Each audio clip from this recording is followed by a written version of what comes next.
thoughts of Mike Steph, this marks a new beginning.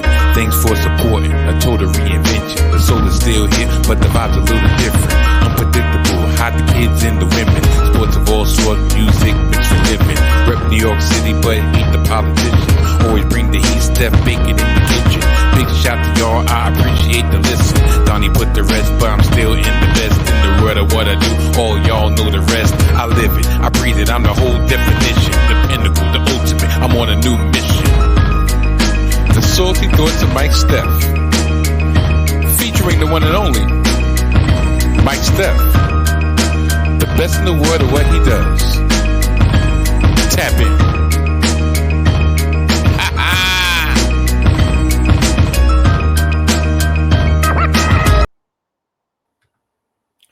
What up, people?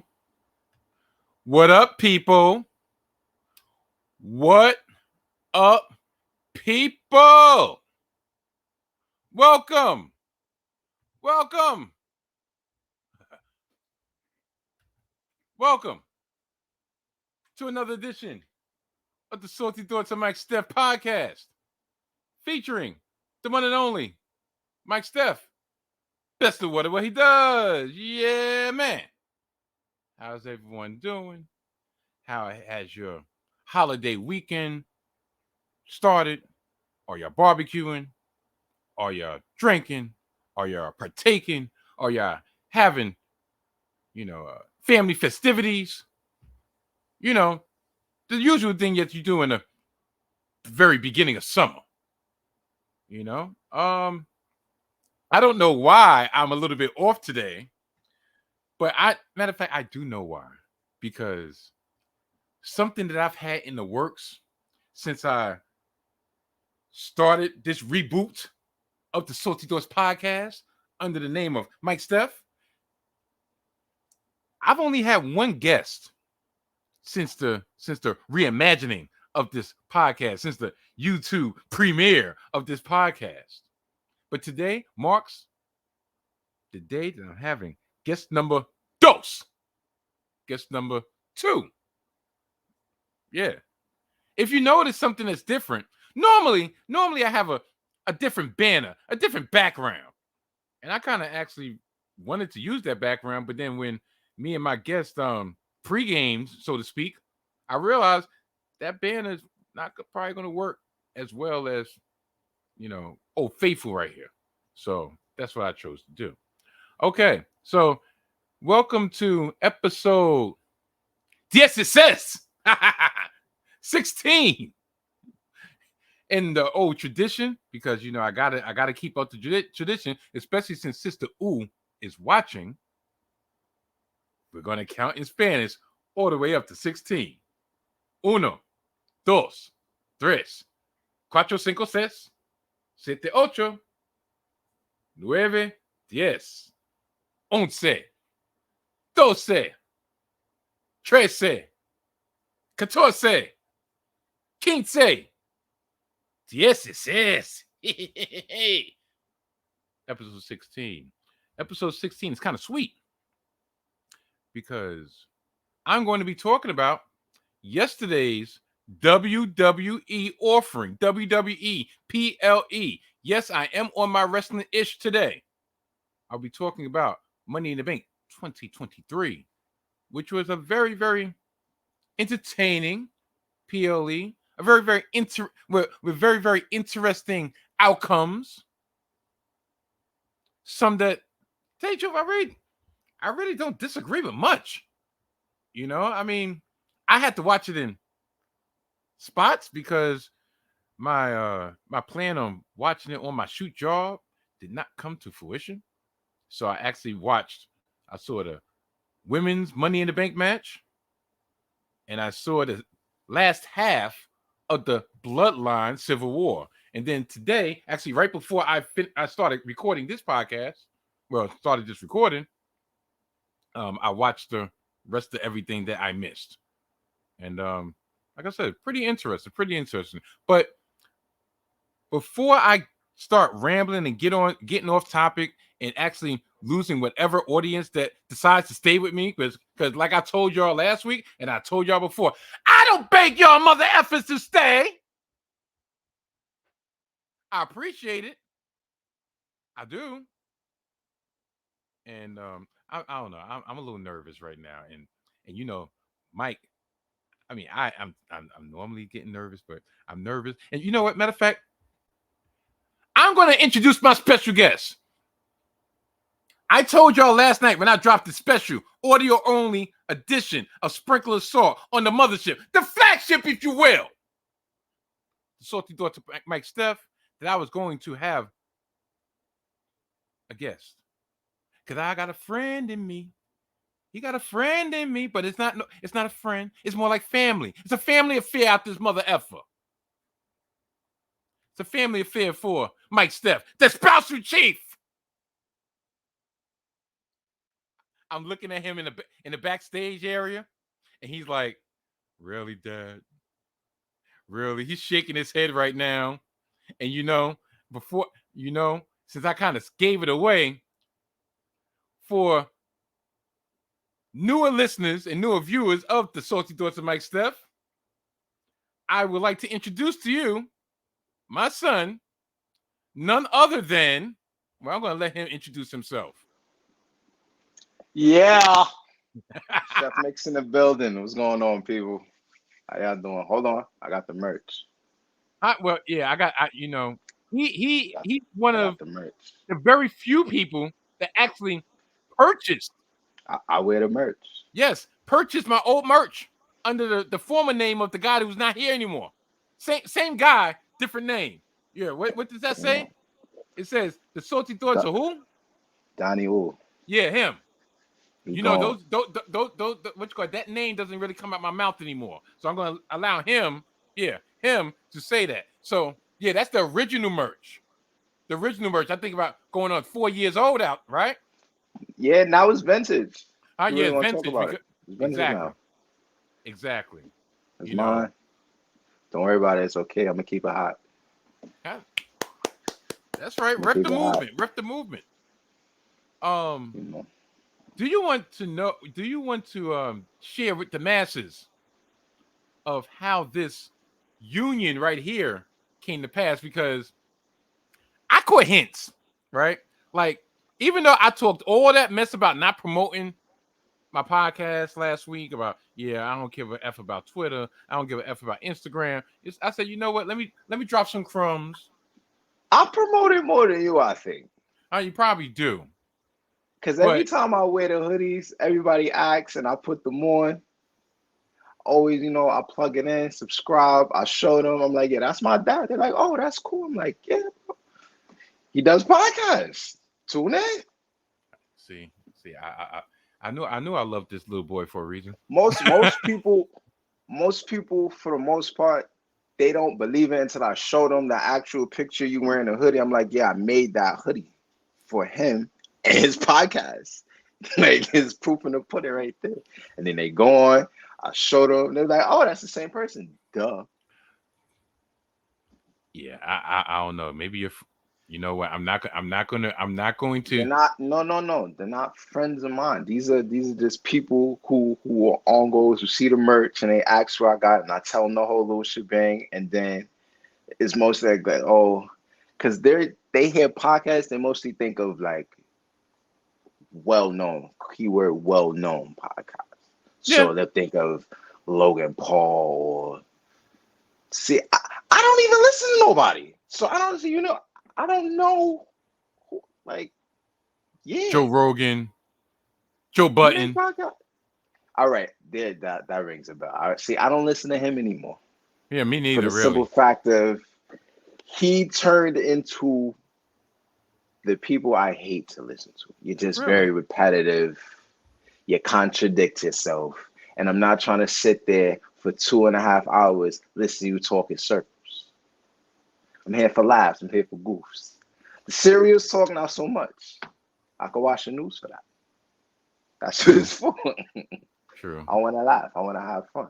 I want to see little bits and pieces of your personality. That's all. But I promote as much as I could. And it's much appreciated. It's much appreciated. Most The definitely. reason why he's on this podcast today, this episode, well, number one, because back in the days when before he flew the coop, before he left home base, it was kind of, I wouldn't say a common occurrence, but more common than now, that we always talked wrestling, right? And we were always either if I was home, we would watch the pay-per-views, the PLEs together, or if I wasn't, then we came home, we would chop it up or whatever. And then when I did a podcast, I think he was on two episodes of the the prior iteration when it was Salty Thoughts of Donnie Ooh. When I chopped, I think which one we chopped? What, we did a WrestleMania preview or something like that? Yeah, and I got every prediction right but one. See, this boy know his stuff. I think it was who. I thought Drew was gonna win. That's the only match. Okay. So I was like, they want Drew to win in front of the crowd, but my son Bobby, he got that dub. I was like, oh, yeah, wow. Yeah.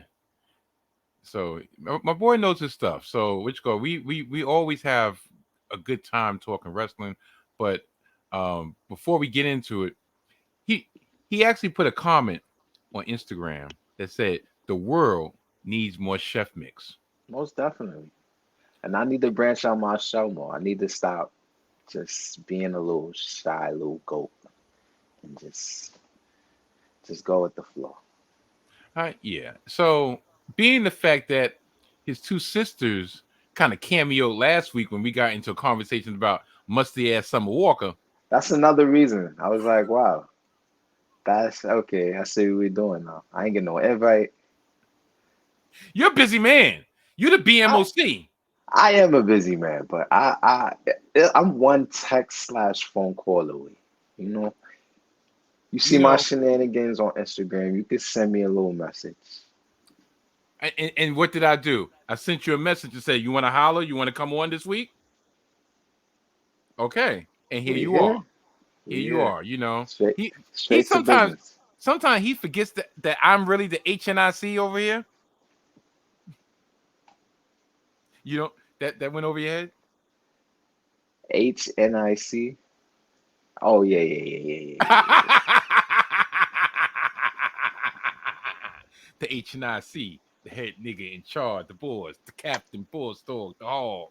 Oh yeah. So this is how we're gonna break it down today. We're going to review yesterday's WWE Money in the Bank 2023. We're going to give our separate views, and I have a feeling that a lot of our opinions are probably going to be on opposite sides. Perhaps. You know, most of the time we're in sync, but there is one thing that he did bring up that I made sure we did not talk about before I press record, and that was talking about the men's Money in the Bank match, where he had his opinion, and I kind of see where WWE was thinking if you really like break it down. So that's what's on deck this week. See, I was so hyped by him appearing, even though he's disappeared right My now from the phone's screen. dying. Uh-oh. How is this gonna work? What you got? You got a long charger? Yeah, I got an extension cord. Okay, good. Okay. Cause yeah, so I was so hyped over him actually appearing, and I was like, damn, I kind of forgot exactly how I was going to set this off. But being the fact that now he done turned the camera off, I don't want y'all to see me rambling about now. I got it.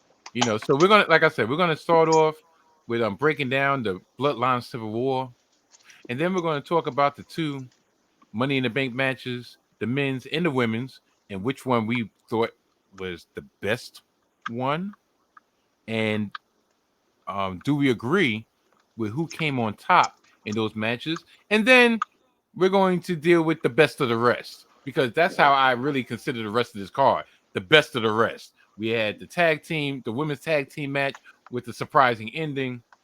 We had the the world heavyweight championship match, which was to me kind of underwhelming, but we'll get into that.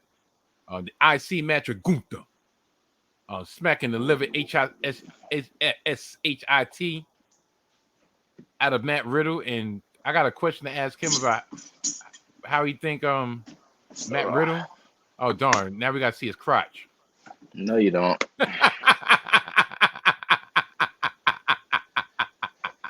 I swear, it looked like he got Matt Riddle's pants on right now. Support the merch. Oh, which merch?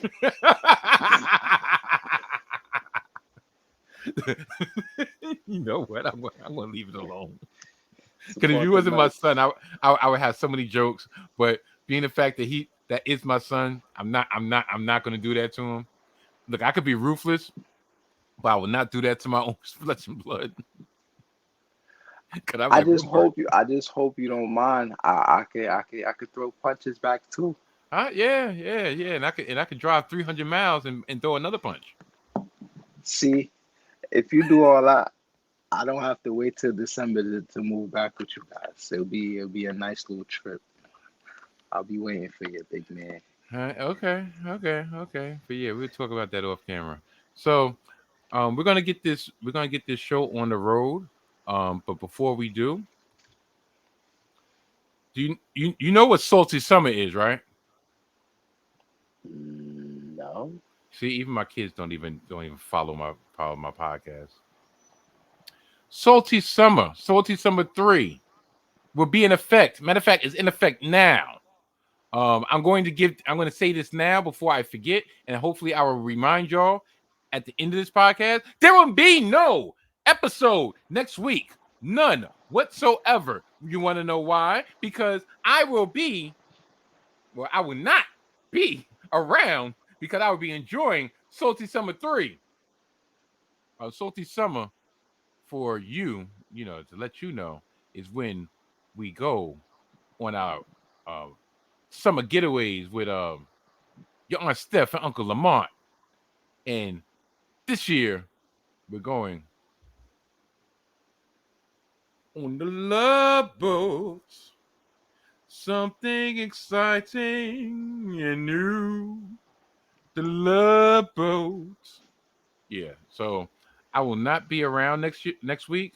And even if I wanted to do a podcast, being the fact that I'm not trying to have a $7,000 roaming bill upon my return, catch me, I guess, July 16th.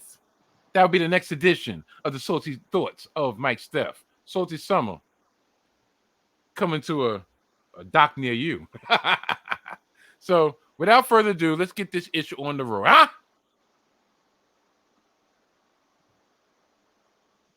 Good night. And goodbye. Bang!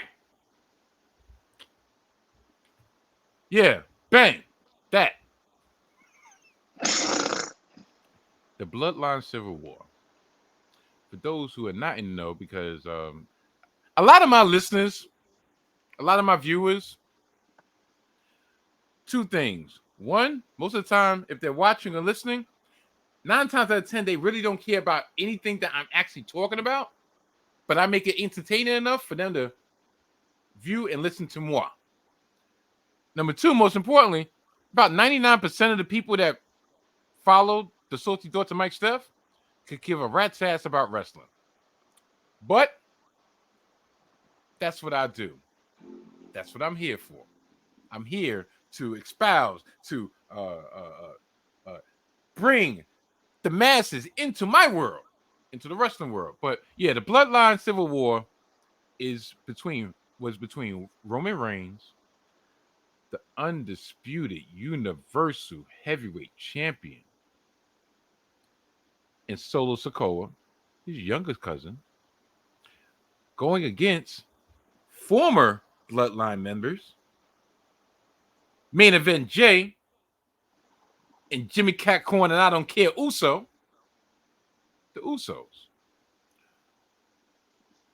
Now, I'm going to, being the fact that I have somebody to bounce off of, my son, I'm going to ask you, because a lot of people already know my opinions when it comes to this epic 3-year saga that started with just Roman coming back at SummerSlam, debuting a new persona, and then adding main event Jay, the right hand man, and their back and forths. And then when Jimmy came on and how he fell in line, a lot of people know my point of view on how it got to this point. Now, when it finally imploded at Night of Champions or Clash of Champions, what was your opinion? Did you see it coming?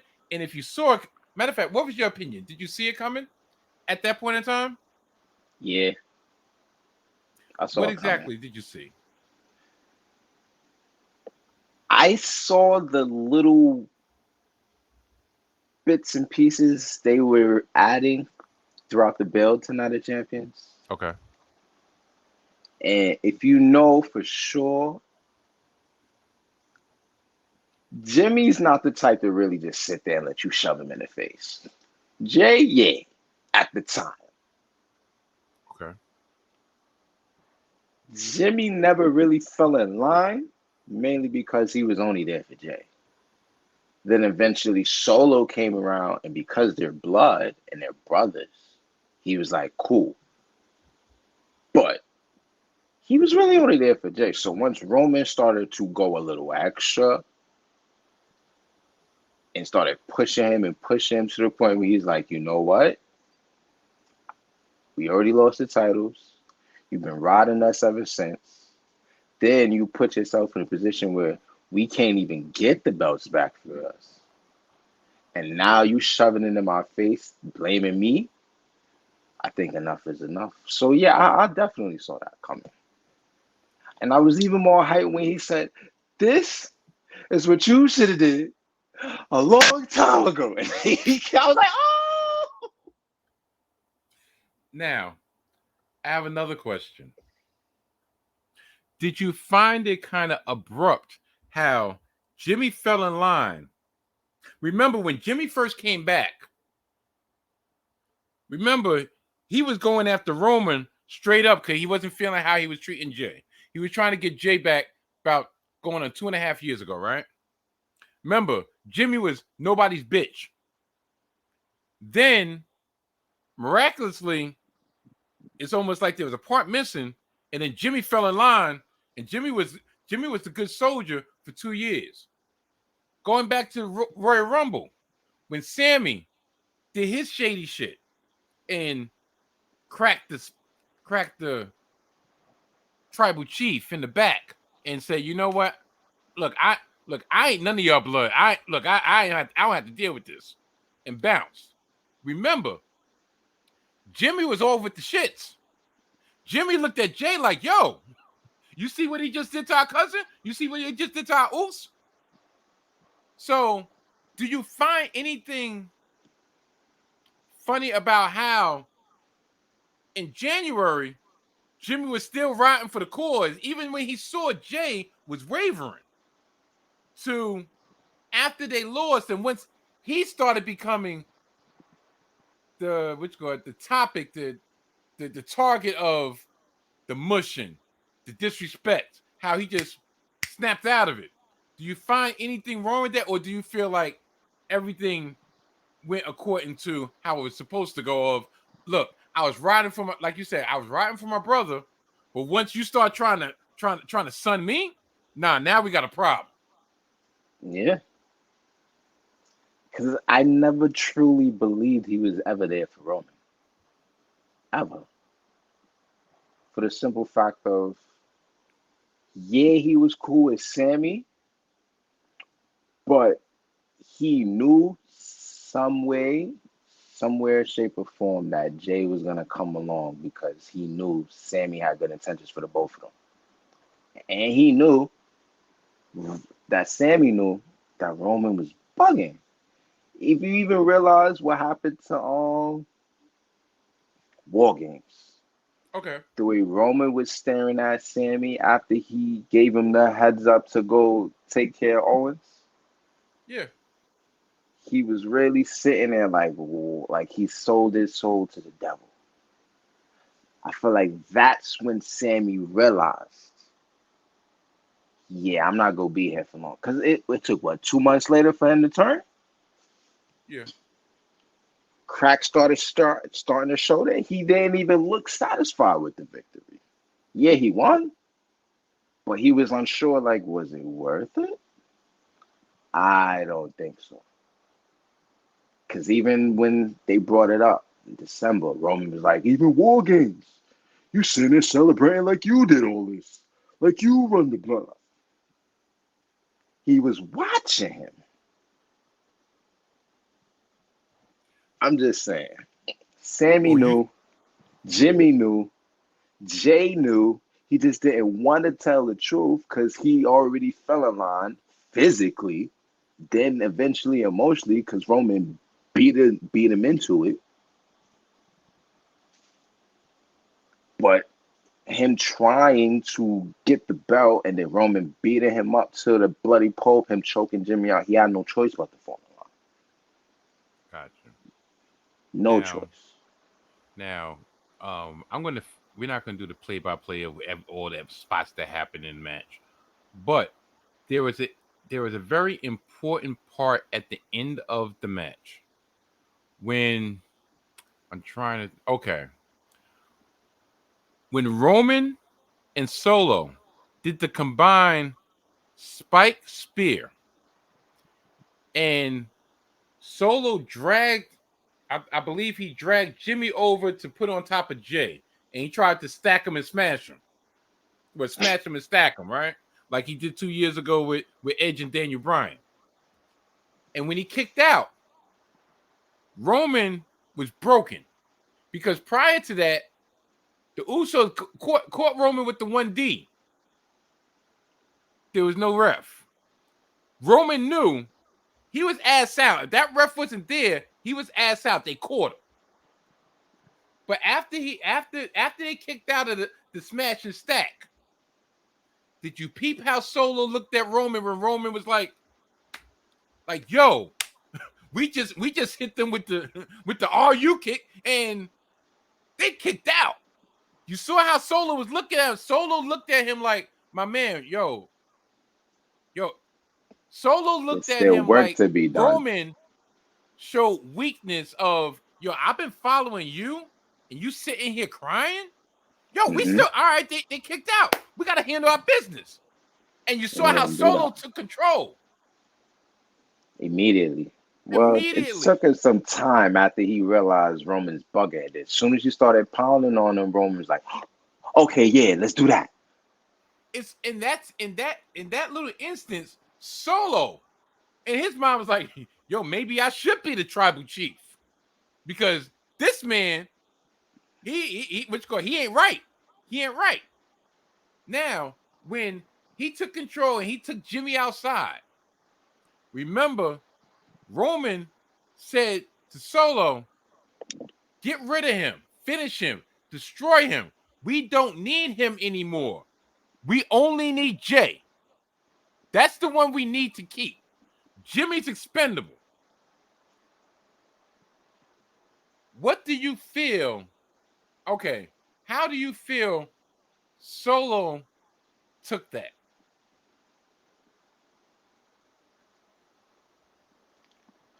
I feel like at the time he was already seeing red. So he just took it as, all right, it's just another thing I gotta do to take care of this business, take care of this match, take care of the problem so he can keep moving forward. I don't think he really had time to think, well, that's my brother. Because he went right to it. Now, what happened at the end, Oh, it was perfect. the biggest part of this is main event Jey Uso pinned Roman Reigns. Roman Reigns has pinned for the first time in over 3.5 years by his cousin, by the right hand man, the original right-hand man. And some would say the rightful tribal chief, because at Hell in a Cell, when it became official and the elders came out and put the lays over Roman, Roman didn't win that clean. He won. He which guy put Jimmy in the guillotine, and Jay was like, "All right, I quit." Now, do you feel, because a lot of people feel in, I trust me, I really hate using this terminology, but that's the best way I can explain it right now. A lot of people feel in the IWC, well, the IWC that I follow, that the story, especially like, let's say, the lead up to WrestleMania, the story was never about Roman and Sammy. The story going into Mania technically wasn't really about Roman and Cody. The story that's been going on for the last 3 years has always been Roman and Jay. Mm-hmm. Did you expect Jay? Matter of fact, did you expect Roman to lose? Yeah. How so? Why so? How come? Because they stopped protecting him after they lost at Night of Champions. Once they lost at Night of Champions, that's when I knew that either one or two things was going to happen. Roman was going to try and blame it on Solo, or the bloodline was just going to start to crumble. Because we all know how Roman feels when he loses. In his mind, he don't lose. At all. This his ring. This his people. This his camera. Feel me? So once he took that L at Night of Champions, I knew. I was like, all right, cool. Because him taking these losses is just building more momentum for the storyline. Him winning depletes everything that they've been trying to build. Because where do you go from that if he wins? Now he has the tag titles. Now what? Now you got a whole tag division that can do absolutely nothing.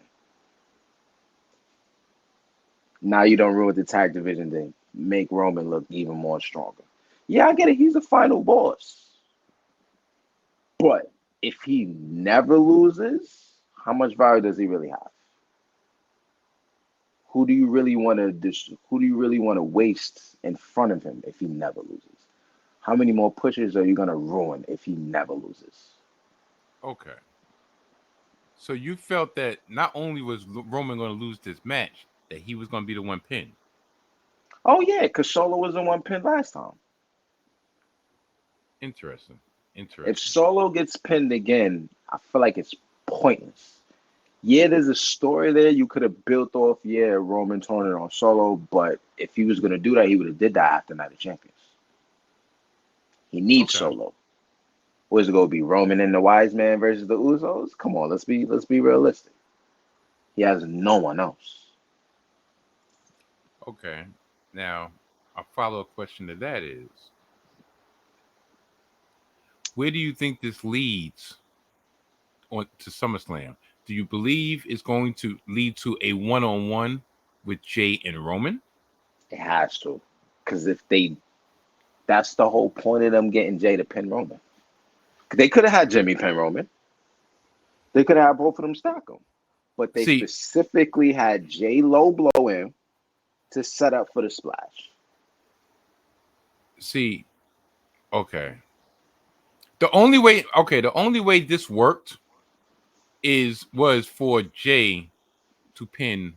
Well, first of all, the Usos could not lose this match. Period. Absolutely, at all. They couldn't lose this match. Now, I'm not gonna lie. Going into it, I was like, okay, the Usos will win. I'm not gonna lie. I thought Solo was gonna be pinned because I was under the assumption that they were gonna they're still gonna drag it out. But this was my thought pattern. I was telling your sister, Main Event K. Main Event K. Listen. I told her, I'm like, look, I could see the Usos winning, Solo getting pinned. Now Roman has, which goes feeling away with Solo, right?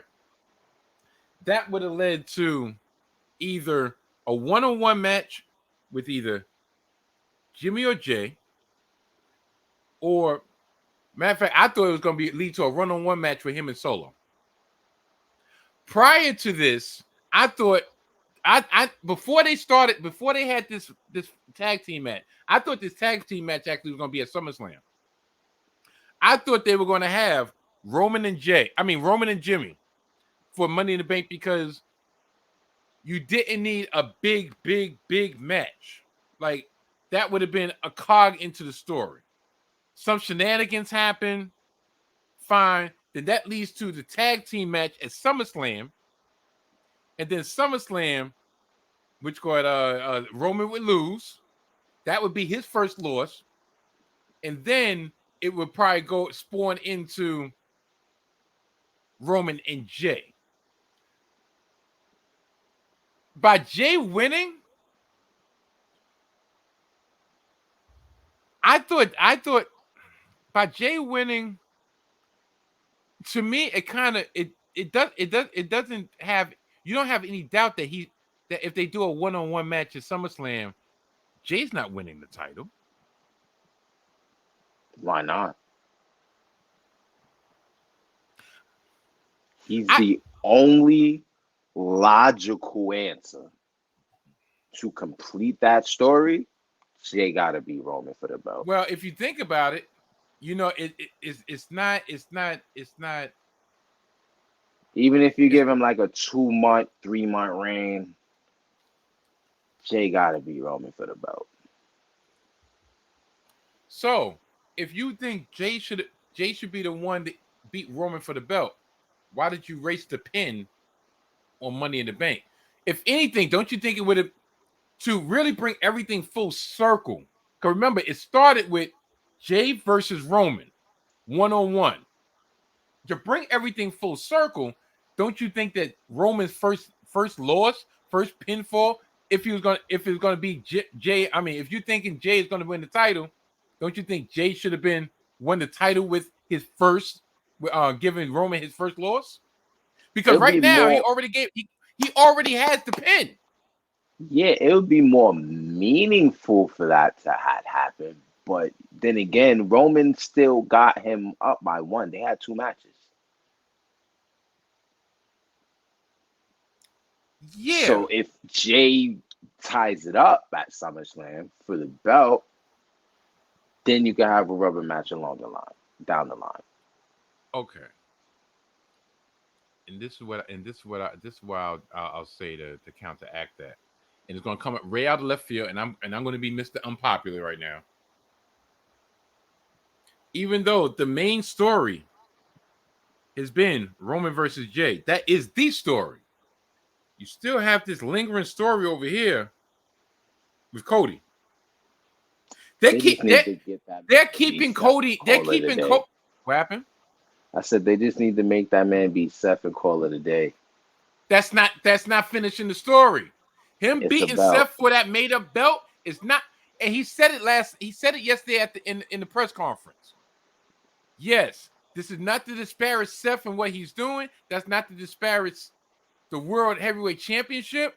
But that is not me winning that championship. That's another story. That's not the story. The story he's talking about is, I won the championship that my father never won, which is the WWE Championship.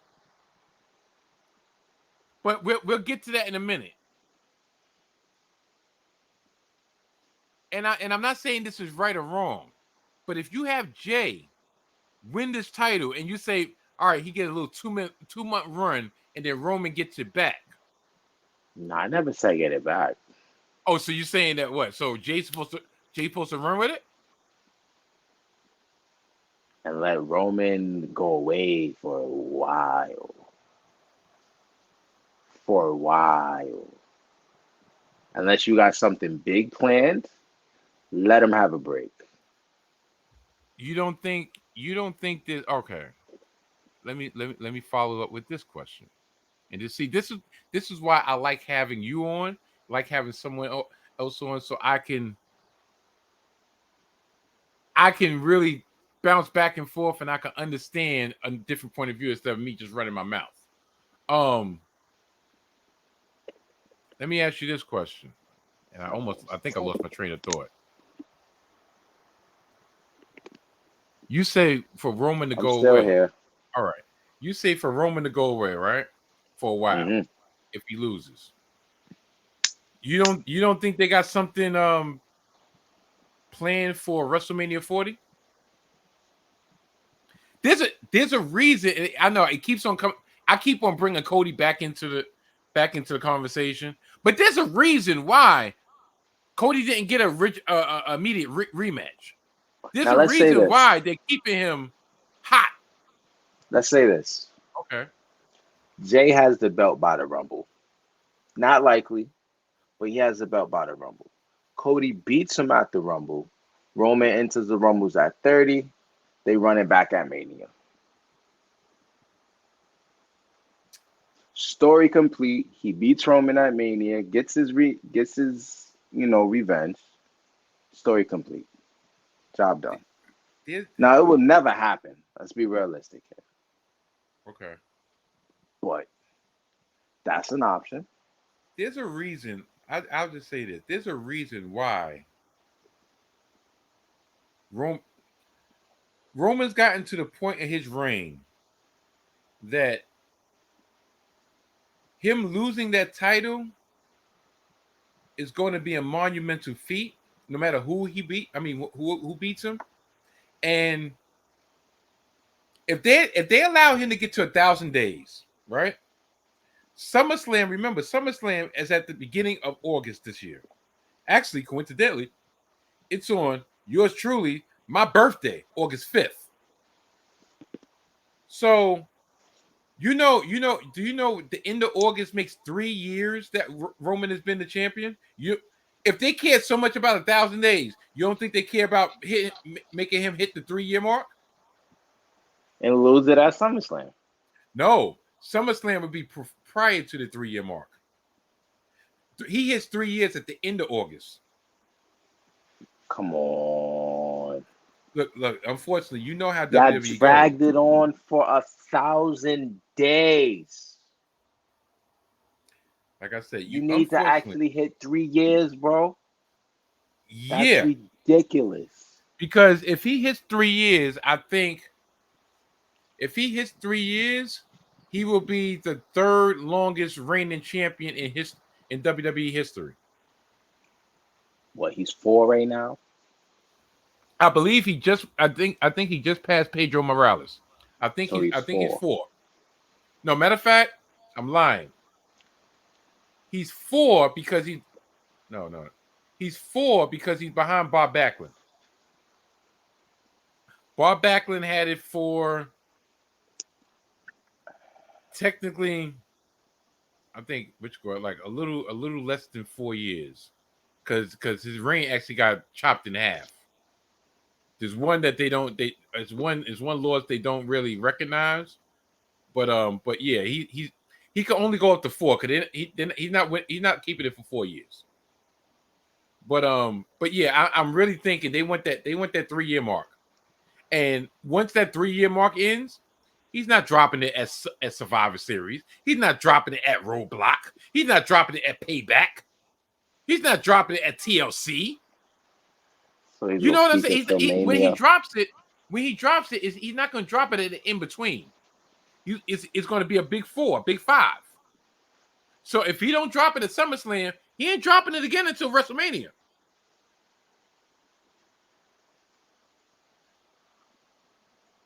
I'm tired of Roman as champion. I don't mind it. I love the character. I love it to bits. And I used to be anti-Roman for years, but I want to see someone else with the strap. And even so, let them hold all 3 belts since he got it.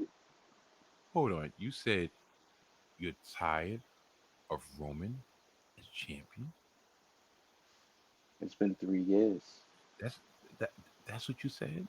You're tired of Roman as champion. I'm at How, that point. that. Oh, you're so lucky. You're so lucky. I wish God I got my video clip on my other on my. Hmm. They don't call I don't call myself the spousal chief for no reason. It's not a nickname. It's rare life.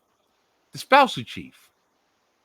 The spousal chief in my apartment of relevancy, aka Mr. Rector Pussy and Leave. Wow. You know, wreck everyone and leave. Rector Pussy and Leave, That's aka that's the spousal chief. Look, you don't that's got virgin ears. that's my mom you're talking about. Uh, uh, uh, you know, Like, for yo.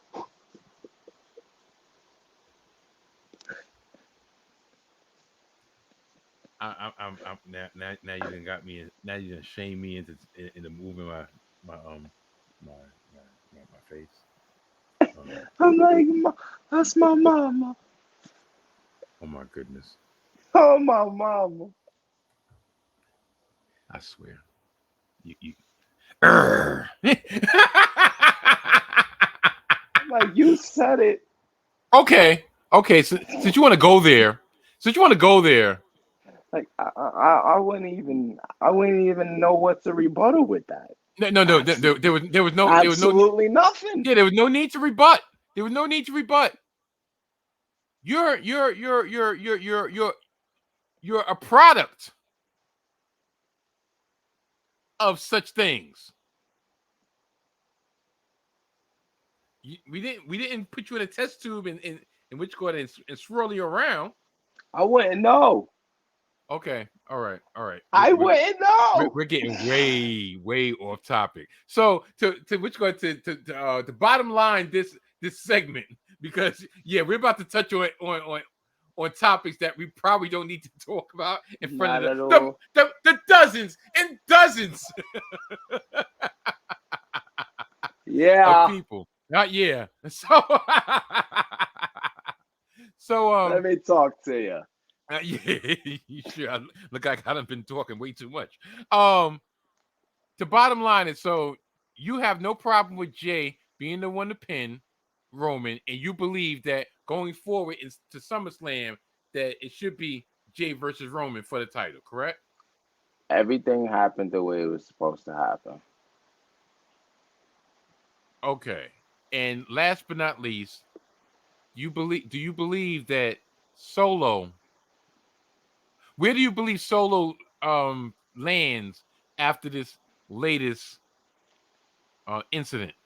If Solo don't turn on that man at SummerSlam, I'ma be pissed off. Cause the way you explain how he was looking at that man, and the way I saw how he was looking at that man, I thought he was about to give him a spike on the ground. Not even pick the man up, just spike him. And you see Wise Man, my tribal chief, My tribal chief. My tribal chief. trembling with the belts. Solo. No! I thought that was gonna happen. I was sitting there like, Grim, you see this? It's getting spicy. Okay. Um, next up to deck. Next on deck. Next on tap. Whatever. Money in the Bank matches. So, Yeah. matter of fact, since you done said that, we're gonna start with what's on the top of your head, and that would be Damien Priest No. wins the men's Money in the Bank. Don't get me wrong. This man I'm right a here. I'm a fan of Damien Priest. Big fan. Loved his work as Punisher Martinez. Loved his work down at NXT. He's a great guy. I just thought this is my theory. Austin's first run as world champ. The lead up to the Rumble, the lead up to Mania. Now imagine if Austin got to Mania. Now I'm not saying they had similar rises, but I'm talking about how the crowd was just eating everything up that man was doing. Same way that they're doing with LA Knight. Now imagine if he went to Mania and lost to HBK. That's how I felt when Damien Priest gave him that broken arrow off the ladder, which looked disgusting, by the way. Yeah, it was more like just a push, a choke He slam, what was a aka push. but Oh, I'm like, you got this one man that's so over, and you're like, eh. Which when he came out, when Damian Priest came out, I even said to myself, I don't mind if he wins, because I really don't, because I can see, and it's crazy how it actually happened. He actually came out during the match with Balor and Rollins, which I expected after he won. I was like, he's gonna be some shenanigans and Rollins is gonna retain. That's exactly what happened, and I'm a fortune teller. I don't care what anyone says. I just feel like if they waste this opportunity to have a successful cash in, then it was pointless. Or if he mess around and try and go after Gunther and get squashed in like 5 minutes, then what was the point? He better end up with a world title. I still believe LA Knight should have won. Everything he did, the crowd was eating up. They booed all the baby faces when they laid a finger on that man. even Pete Dunne, or aka Even Butch. Pete Dunne booed him as soon as he was pulling him down off the ladder. Booed him when I think he was trying to give him a move, and then I think LA he had like a nice little comeback. He was just throwing everybody out the ring, and everybody that tried to tackle was booed. And then I think he threw out Ricochet, Dunne, and then Paul tried to come in, and I believe he hit him with a blood force trauma, something like that. Mm. But my spot that had me worried I was know. that, you know where I'm going, that Go ahead. botched Spanish fly off the middle rope. I feel like for all that, he should have just threw that man on the tables and And did a called it a game. 450 or something. No, it's pointless to do the 450 if he already landed it through the tables. You're gonna crash through broken tables? That's silly. I But think, they were tangled up debating whether they should still go through with this spot, and you can see Logan's like, I don't know. and Ricochet was like, "Well, Nah, I we're ain't waiting for doing you to this find spot. out." That's what I'm saying. Like, yo, I was like, okay. I really was like, he landed from his head to his shoulder, like right in between, Yeah, and they completely missed the first table, yeah. which didn't help. And they landed right in between the two of them, that little gap that they had. So I'm just like, okay, wow. I just, wow. I think that and the spot where Logan frog splashed Damian Priest on the that ladder did not give. And Logan bounced. He bounced. Ouch. He bounced off Damien Priest in the ladder. It's just I'm like, ooh. So overall, I say it was some pretty creative spots. The spot I didn't like was when Dunn brought out the cricket bat for the okay. pop. Like, come on, you're Butch. That's gimmicky for me. You're a brawler. Bite some hands, break some fingers. You know what you do, Butch. A cricket bat? Come on. And I feel like the moonsault on the ladder was unnecessary. It's more of an IYO SKY thing, which he did eventually. But I'm like, Butch, you're a brawler. You're not a high flyer. Let's be honest. Yeah, but That's a Butch is ricochet spot. he's broken that out before. I think in one of the Raw games he's broken it out before. One thing with Butch, I'll give Off him the credit. top rope. I'll give him credit. He only breaks it out in big matches. It's not a part of his repertoire all the time. But you got two people who can do that spot for you. Yeah, I plus feel like it was Santos. unnecessary. Santos a lucha too. Exactly. I think it was more the fact of he's at home, he's feeling himself. He said, "You know what? I ain't winning. I'm gonna get this pop." Which I did see.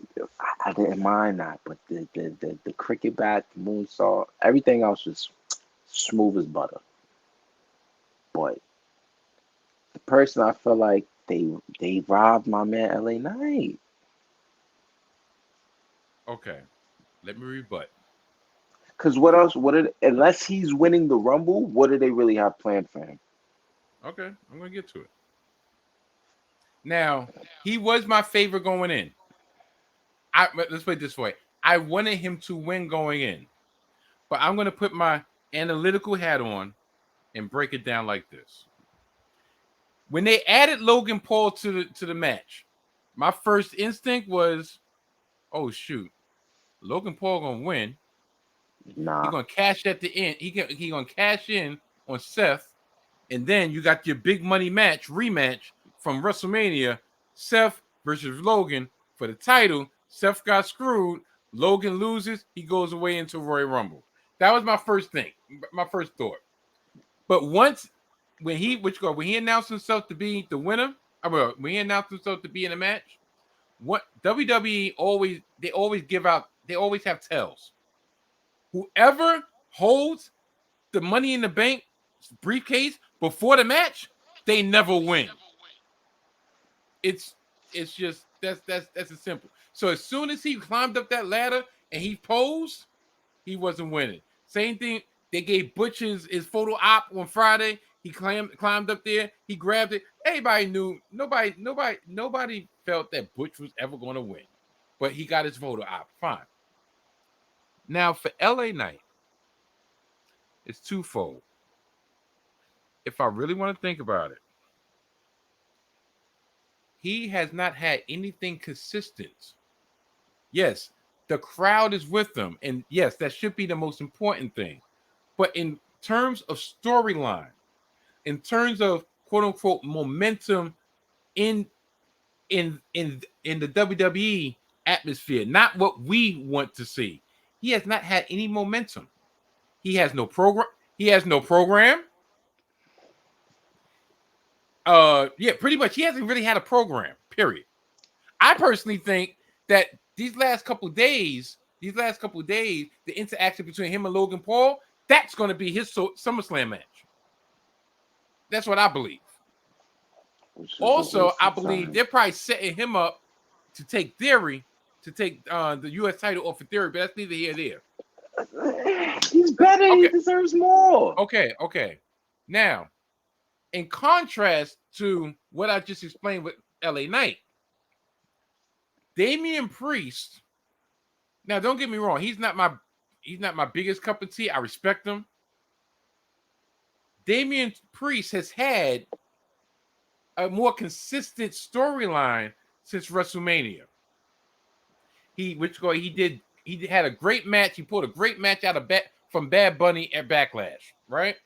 He gets a lot. Trust me, behind the scenes, they gave him a lot of credit on making sure that match was not only up to par, but exceeded expectations.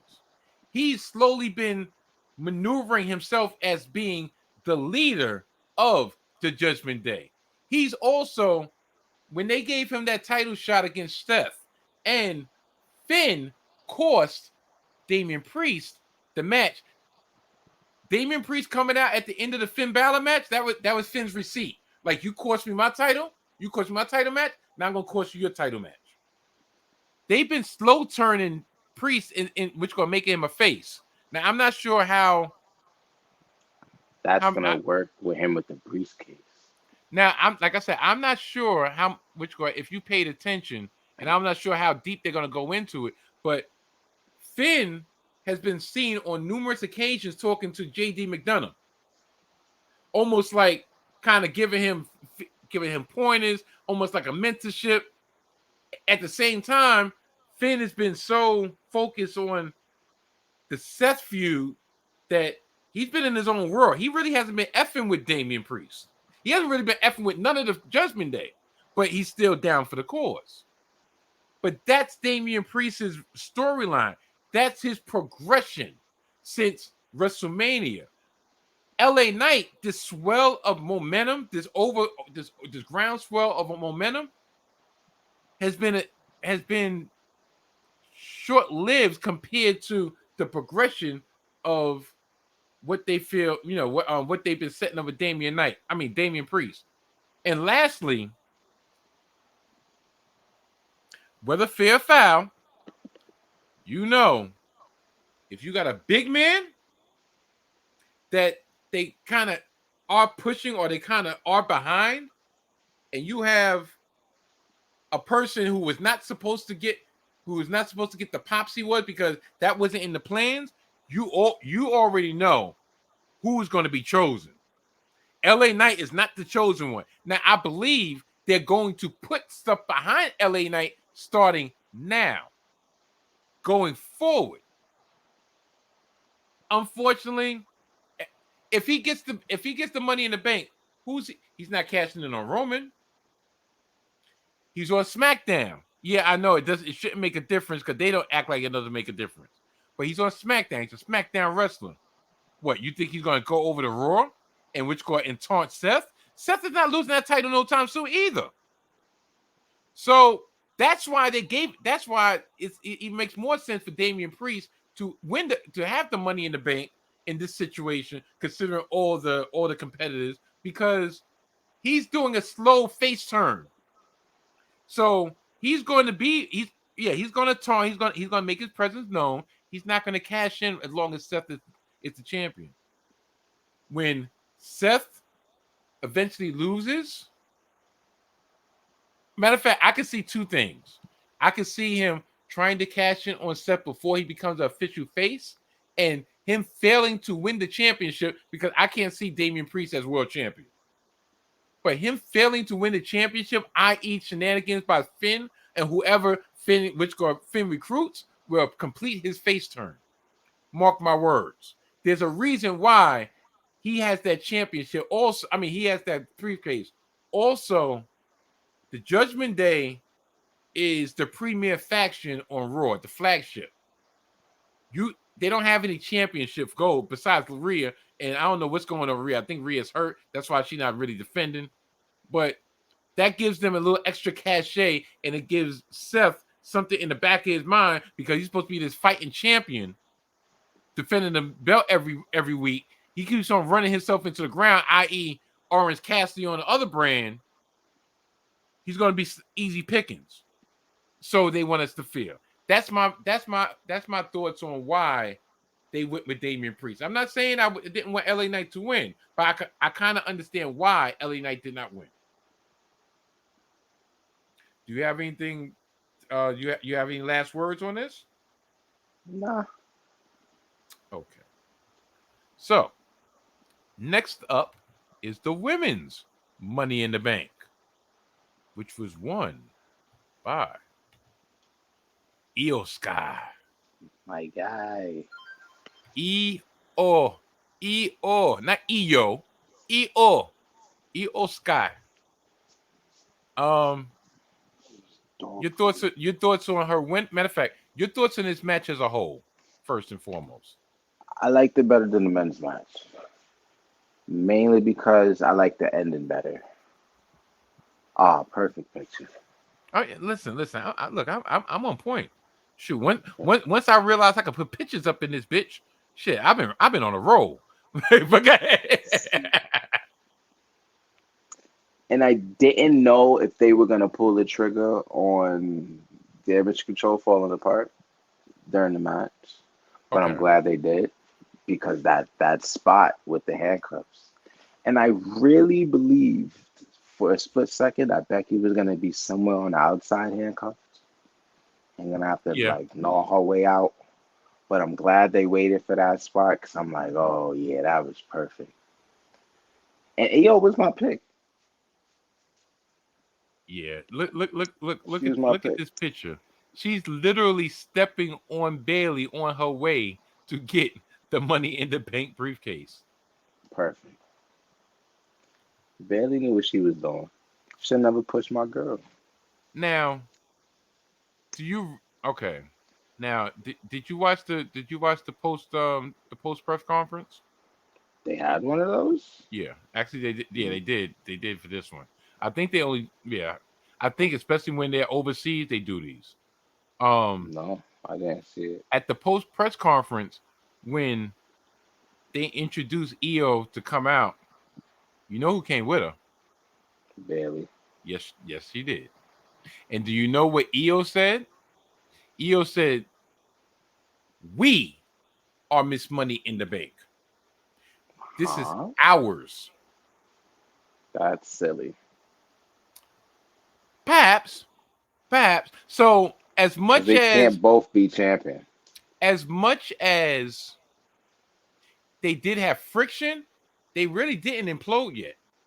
Because what EO did at the end was only payback for Bailey pushing her off the ladder. Which is fair. Yeah. So in the post press conference, there was really no animosity toward each other. Now, I don't really believe all this we or we're going to get the championship or we're going to do this and we're going to do that. I think there is going to be friction, and the friction is going to increase because Bailey is going to feed into like, did you say we? And EO is going to be like, well, I meant I. Now, I got two questions concerning this match. Um, this match was more storyline based, even though they had insane spots as well. One storyline was, of course, EO and Bailey. Can they coexist, or will they turn on each other at the first opportunity?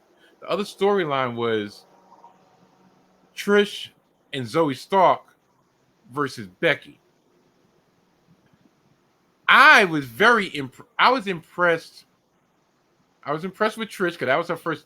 That was her first ever ladder match. Yeah, she was People taking some forget. bumps. People forget Trish, and this is not age shaming because I'm about to hit this number two.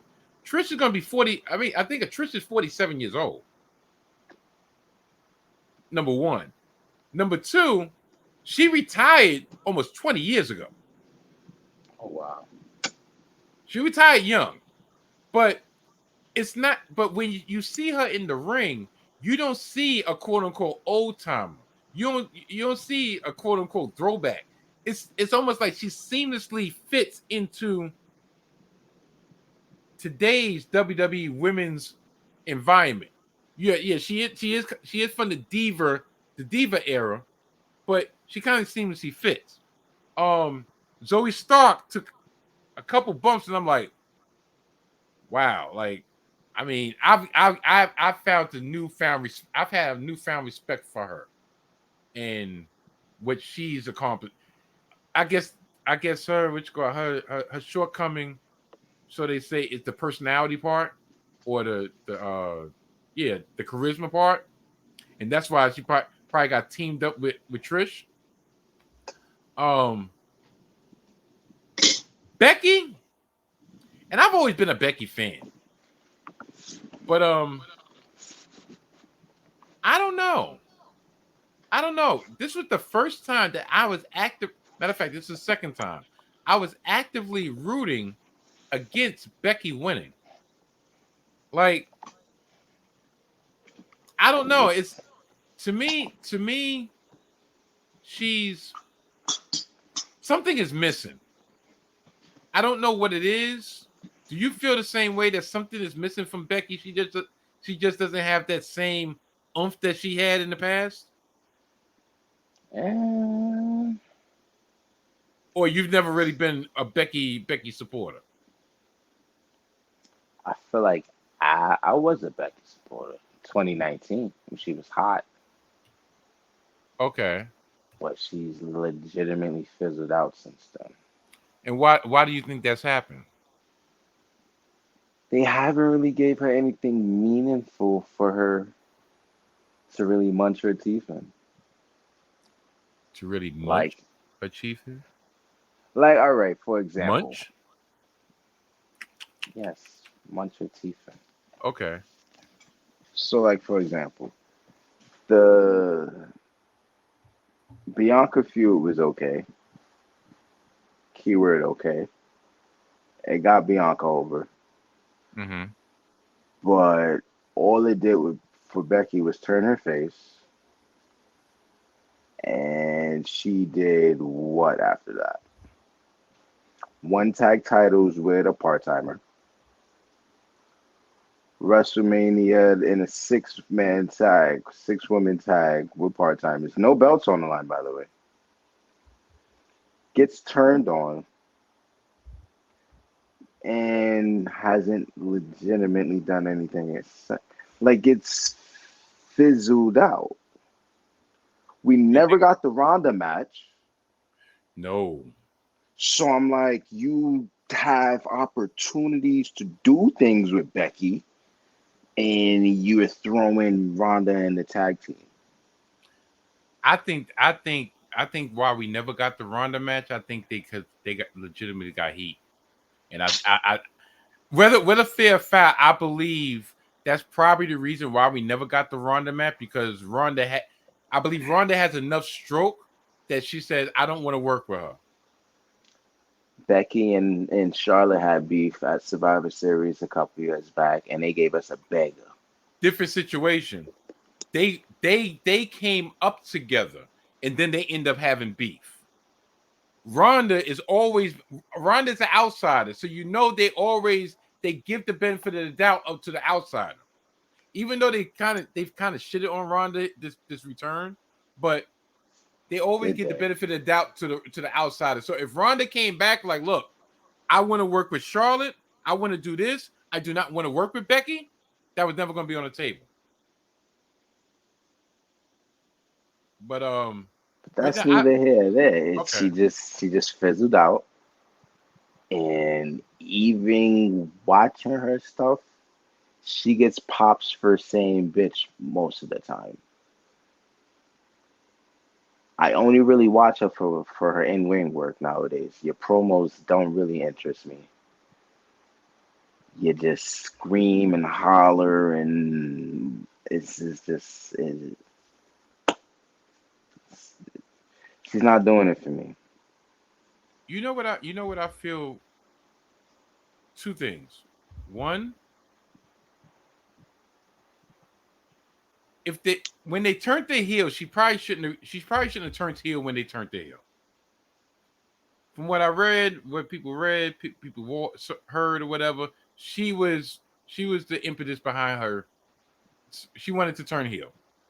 Because remember, before she left on hiatus, before she left during her pregnancy, she was leaning heel, and then she left.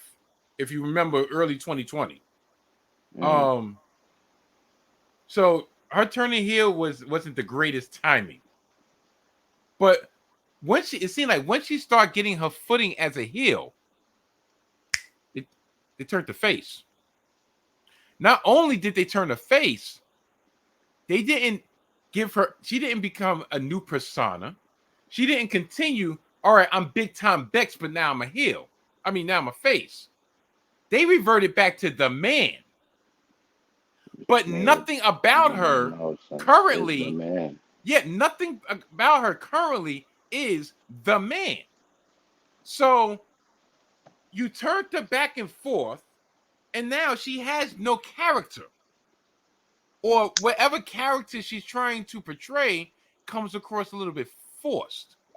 Like you said, the in-ring work has been phenomenal. I am a fan, and she's been putting on the low when she had the opportunity. She's been putting on bangers, but right now, I feel like it's similar to when Stone Cold turned heel at WrestleMania, right? Joined up with Vince McMahon back in 2001. And not to cut you off, Mm-hmm. that's one of the first DVDs I watched, and Okay. I could never And I always watch that main event. I watched that main event over 100 times on that DVD. Yeah. And I never seen what happened after the aftermath. I always hear about it, but I've never seen the aftermath. You never seen the immediate The Raw well, after? No, I just know about the 2-man power trip, and eventually Triple H got injured. Did I okay. watch it? No, I heard about one of the greatest Raw tag team matches of all time. I think I've seen snippets of that, but I never in its entirety. Okay. Well, That's when he I tore his quad, right? yeah. Like I'll just say it like this. He turned heel. And And the then fans they ain't want it. yeah, but what made it worse was when he turned heel, Triple H was trending face. And then Triple H turned which guy he faked it. He faked the face turn and then turned heel. So once Stone Cold turned heel, he had no opponents. He had no faces to face. On top of the fact that the fans didn't want him to turn heel. So I personally believe if Triple H would have just agreed to stay face or turn face, maybe that heel turn would have gained traction. But instead, you had retreads with the feud with Undertaker for the 50,000th time, and then you had and then you had the Invasion, which he turned face and then turned heel again on WWE. Then you had the Invasion crap. So by the time he officially went back face, he got caught in no man's land. His pop was gone.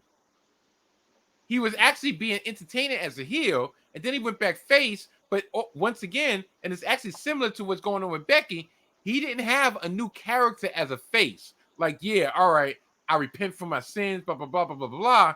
He went back to the original Stone Cold, but that spark was already gone because you turned on the fans for the last 6 months.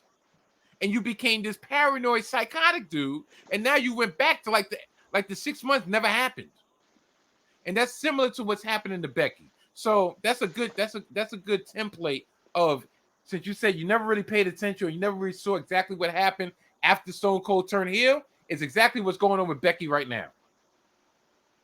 That's the best comparison. And I'm actually glad you brought that up because that's the best comparison. What's happening to Becky now happened to Stone Cold over 20 years ago. To which go because we're kind of running long a little bit. Which goes you said EO was your choice, correct? Yes, so I was happy with that. There's one spot that was contrived, and I peeped it today when I was looking it back because I had to rewind it a couple of times. Like, yo, how did she get that slipper on top? How did Zelina Yes, get that that slipper on? If you when I first notice, watched it, I thought it was stupid, but thinking back, that was hilarious. yeah, she was hitting it with a chancleta. I'm like, I'm like, nah, that's. And then That's some she Puerto made up Rican shit. for it. She made up for it with, and I don't know if you remember, Andrade had Finn with that same spot with the With the sunset flip power bomb. into the ladder. But hers was nastier than Andrade's. Like the ladder didn't give until after they bounced twice, but it said bow. And yeah, and Zoe's neck almost got caught in the ladder. And I'm just like, ooh, Zoe. Plus Selena's small, so it was more impactful. Like she was all the way up there. And I was kind of scared for her. I'm like, if you don't catch this girl waist, you're gonna fall and tumble. I've grown to respect a lot of what Zelina's been doing because she has gotten Yeah, better. Because most before she used to get definitely. in the ring and I used to be like, I Why? really don't want to see Zelina. Like Zelina, I wanted her to just stay a manager, or whatever. But over the She's last been 2 putting years, work she's in. been doing her thing. She's been doing her thing. Like she's really held her own. I didn't think she was gonna win the champ. I mean, I didn't think she was gonna win the briefcase, but she's really earned her spot right now. She's not just a N1. Like I could see her. She's credible. She's credible. So but yeah, that women To me, the women's Money in the Bank was the match of the night. Nah. Okay, what was the match of the night for you? The men's? No. What? Bloodline? I'm more on some. I like technical masterclass. Okay. So I'm giving it to my son Gunther. Ah, good segue. It was short than I would have hoped, but I feel like it worked. Because if it would have went any longer, I feel like it would have dragged. And I love the finish. Wasn't expecting. I knew he was gonna win, but I didn't know he was gonna win like that. With the modified Achilles heel lock on the injured ankle, that was nasty. And when he put it on the first time, I thought it was over, but then he got out of it, I believe, and then he cranked it back in later on. And I was like, oh yeah, this time, my boy. They was, oof. And I don't know if you've seen their match in progress. No. Somewhat similar, but I Okay. think their match in progress was a little bit longer. Okay. And if I'm not mistaken, I think Riddle won. But All right. same thing, they just beating the hell out of each other. And I just like their styles. Their styles really mesh well together. Because Riddle can take the hits and he can give it to him. So whatever maneuvers he had him in, he's chopping. I think at one point he's kicking him with the heel of his foot in the chest to get out of the heel hook. And I'm just like, you can hear him slapping him on the chest with his foot. And I'm like, yo, this is brutal. I like this. This is nice. Two questions. One, did you think Riddle had any chance in hell on beating Gunther? No. Okay. Two. I thought Randy was going to come back, but then Drew came after, so that was my answer to the question there. I'm like, they're not going to have 3 returns.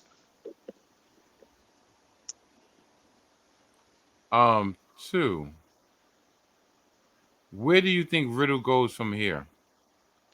If Randy come, I think they're setting up for Randy, because I hear he's cleared and ready to go. Okay. So it's either they're going to do that program, or I feel like they're going to form a tag team again. Either or, I feel like if Randy doesn't come back, I honestly don't know what they're going to do with Riddle. Because he's been teaming with Cammy with Sammy and KO, but they can't do that forever. Plus, they weren't even on the card. No. No, they But didn't need him on the card because they had a match with Pretty Deadly on Friday. which actually that match wasn't that bad. I actually like that. I like that match. Would you Pretty believe me Deadly if I told is you? growing on me. I ain't gonna Would you lie. believe me if I told you I slept through SmackDown? No, I believe you. Like I I believe was up all day. I went to sleep 6:30. Something told me set an alarm, but I even knew it. I set an alarm. Me in that mode, I don't want to be disturbed. So I was like, I'll watch the highlights when I get the chance. you. No, I get it. I get it. But I feel like if I watch that match, they're gonna give me a reason to buy them finally for 2K. No, which score? They're growing on me. They're growing on me. Oh Like yeah. I see what they're doing. I see what they're doing. I think you, I think you should move either a little bit to the right, because This way or this way? well, unless you want to show your goodies. Ain't much. Listen, hey, listen. The females, you know what? You my son. I can't even say that. You say what you want to do. Look. I ain't prostituting my son. Whoa. I'm thinking you talking about the box in the back. No. Like I told you, you got the riddle tights on, bro. I'm just trying to be cozy. Bro.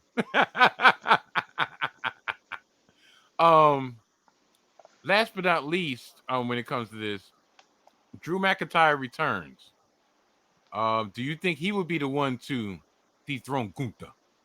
Yeah. And he got a nice paycheck to back it up. He came out happy as a mug. He got paid good. You can see it in his face. That was a smile of a man that got a really nice paycheck.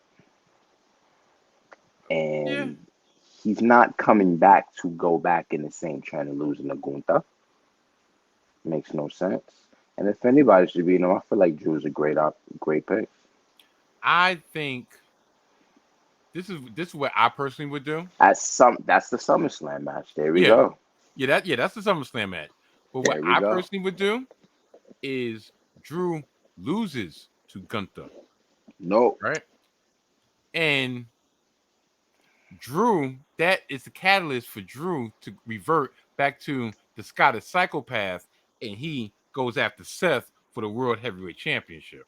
Because right now, Seth has no opponents. No credible opponents.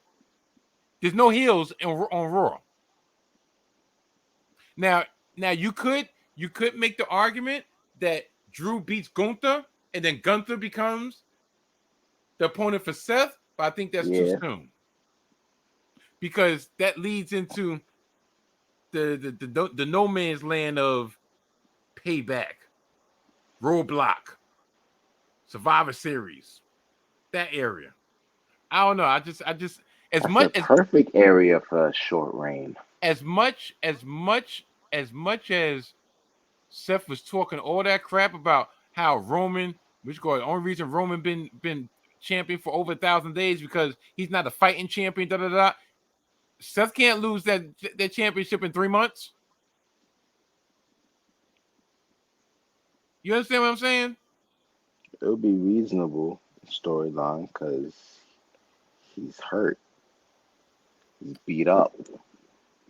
Yeah. He wanted to defend every Monday, Tuesday, Friday. You know, since he came up in the topic, let's jump to his match. Seth retains World Heavyweight title against Finn Balor. This is another one. I didn't mind the result. Didn't really get into the match.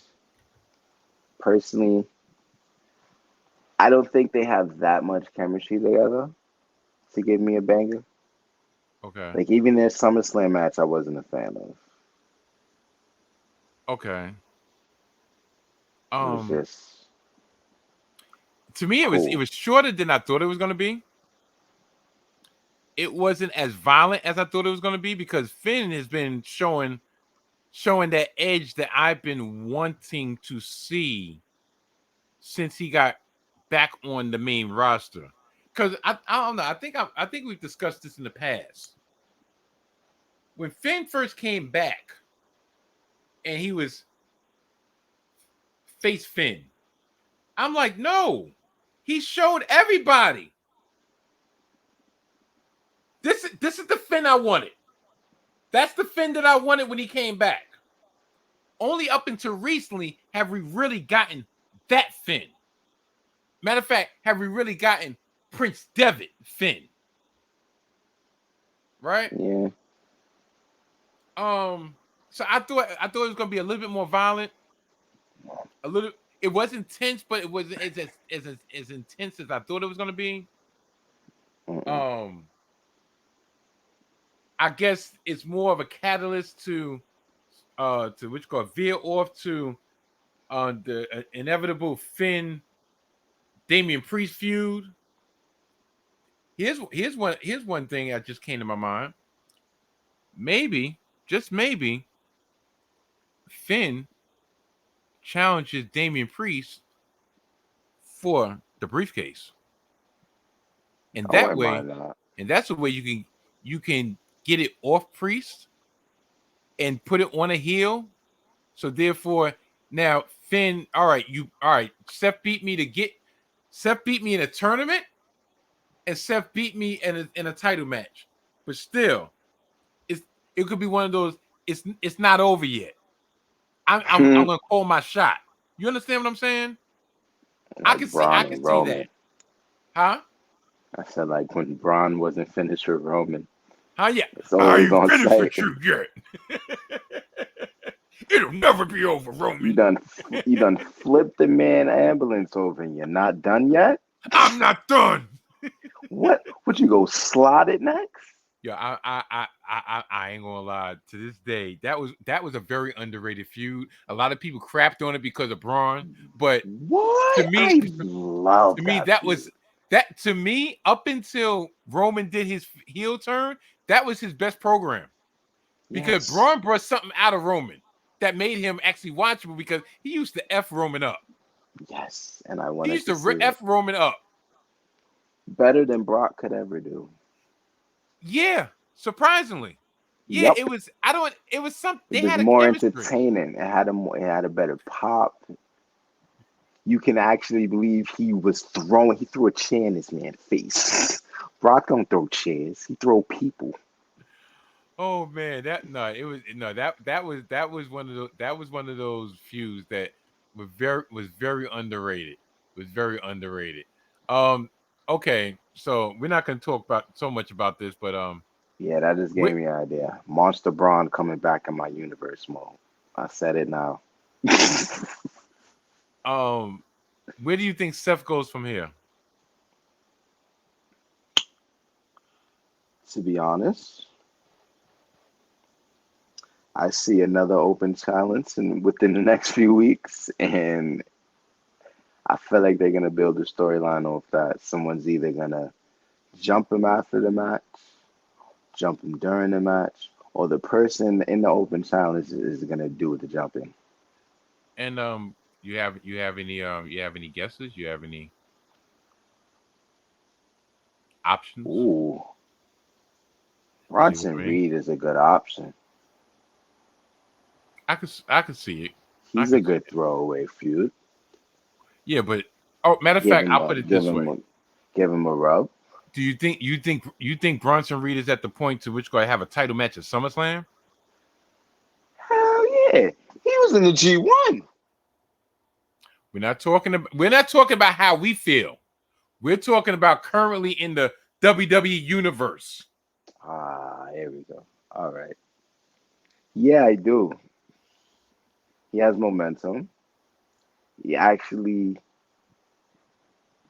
I mean, I'll say meaningful matches. He hasn't really lost any because the championship matches he did have were triple threats. Yeah. So he is protected. And I hate to say it, but he's been destroying my man Nakamura. I don't like Yeah. it. And I mean, Ricochet well, at the same time. but And he wasn't even in the Money in the Bank. Nakamura is in his place. I mean, I'm glad he's back because he seemed a little bit rejuvenated since he's been back. Yeah, man, he looked like he having fun out there. I You miss know, my I mean, my son Nakamura. yeah, Nakamura. You know, he look, he's not mad. His fans might be mad, but he ain't mad. He like, look, I'm good. I'm good. Man, I want to see a world title run. Yeah, Him, I I want him and Seth to have a nice little match. face They don't versus gotta turn face. him. Oh, thank you. Yeah, Okay, that's okay. cool. I don't want You to don't see. gotta, I don't want to cause see heel Nakamura no more. no. I don't want to see Hill Nakamura either, cause that would be he'll be in a Becky situation. Got you. We don't need that. All right, and this is the last one before we move on. Seth, right? And this is going to be shocking for me to even say for this to come out of my mouth. But do you think that the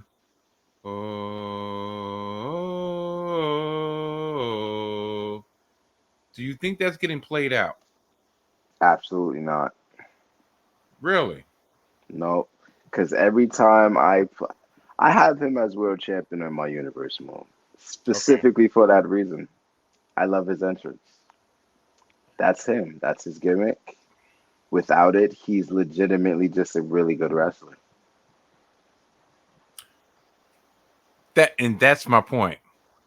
That's my point I was getting at. He found a Without gimmick that that works. song, it's matter of fact, not the gimmick. Remember, tell you the truth, this is not a gimmick. It's the song. The song made his gimmick. Yeah. See. I guess I'm coming from a point of view.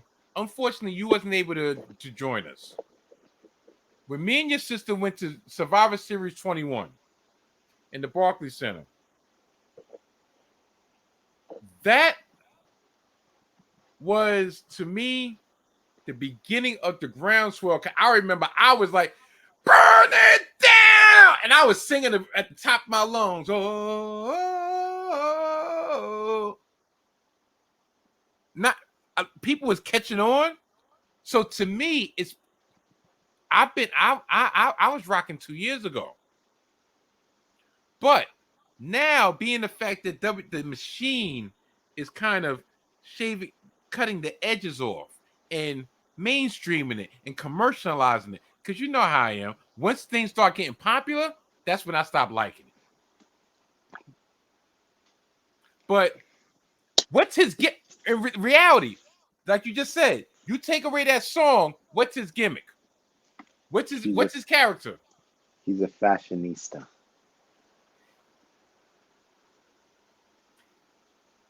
Yeah. To a certain point. No, to a certain point. No, he is. No, he is now. But remember, when he first started, he was just throwing stuff because he's like, oh, yeah, I'm going to throw the most outrageous stuff on because I'm insane. I really don't care. I'm having fun with this. I'm the joke. Because remember, wasn't he a cult leader? Yeah, and then that cracked him. And then he just stops. He just thought, you know what? I don't care. Because remember, he was so despondent on how he got treated by the Fiend.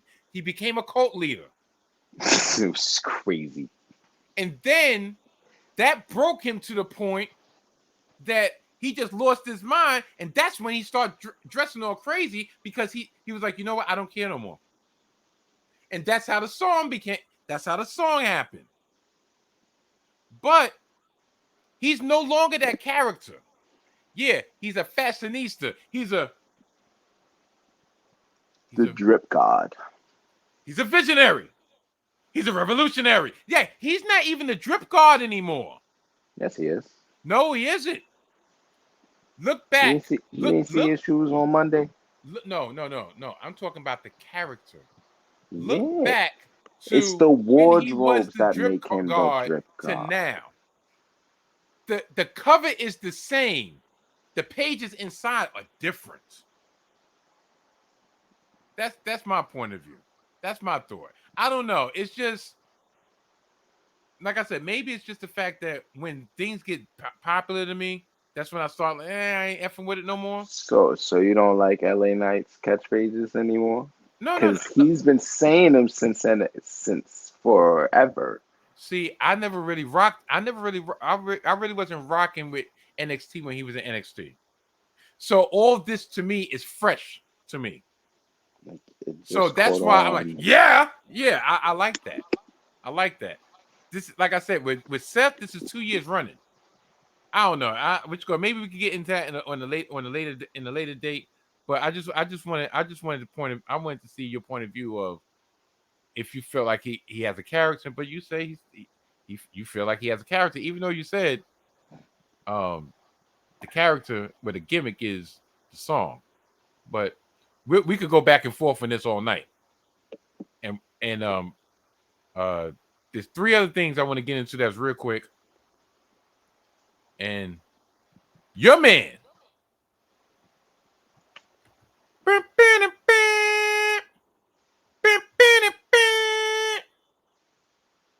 John Cena returned. Look, did you expect that? No, not at all. Absolutely not. Absolutely not. Matter of fact, were you happy to see the return of John Cena? Yeah, it was good to see my guy. It's always nice to see the ball spot. It's something about somebody pushing 50 dressing like that. Look, that's his gimmick. You know. You got to work with the man. I feel like at a certain point he don't want to wear that, but it's too late to change it now. You know Imagine what? He walks out in a suit. I'm probably going to divulge way too much about. Okay. But Matter of imagine fact, that. Imagine he walked out in a suit. How would you feel? how about a sweatsuit? He's corporate. Same difference. Tell He's you too truth. casual. Tell He you look truth. like he don't care. Tell you He truth. At gotta that. put the costume on. Yeah, that's exactly what it is. A costume. Because you Yeah, know he gotta damn put well. it on. You know what it is. You know what it is with He me. he don't want to wear those jorts as much as I don't want you staring at my brittle shorts. You you know what you know what it is to me. It's the fact that I know in real life that's not him. You know to me what what to me the worst thing that ever happened to John Cena Total for his bellis. yes. Yes. That was the worst thing that could have ever happened to John Cena when it comes to me. Not saying I was a mega fan, but He's once I gonna saw how check. anal John Cena was, talking about everybody needs to get dressed up to come down to the kitchen and sit down and eat. How, oh, you missed the spot. Look, don't move the fork is supposed to be on the right, not the left, or vice versa. Like, to me, that should have been John Cena's character before he retired. Anal John Cena. But yeah, I'm not gonna lie. It was a surprise when I heard. I was like, oh shit. And did it set up anything? No, not really. That's what I was hoping. I'm No. like, you're here to promote WrestleMania in London. I'm on board.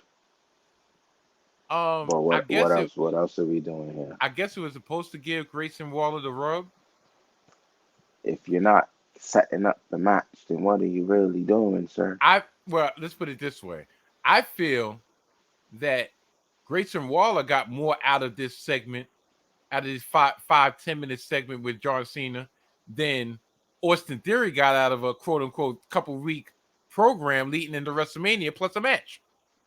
Grayson Waller was at least able to keep up with him on the mic, even though it wasn't really a promo battle. Theory got torn down that first night and to me has never recovered.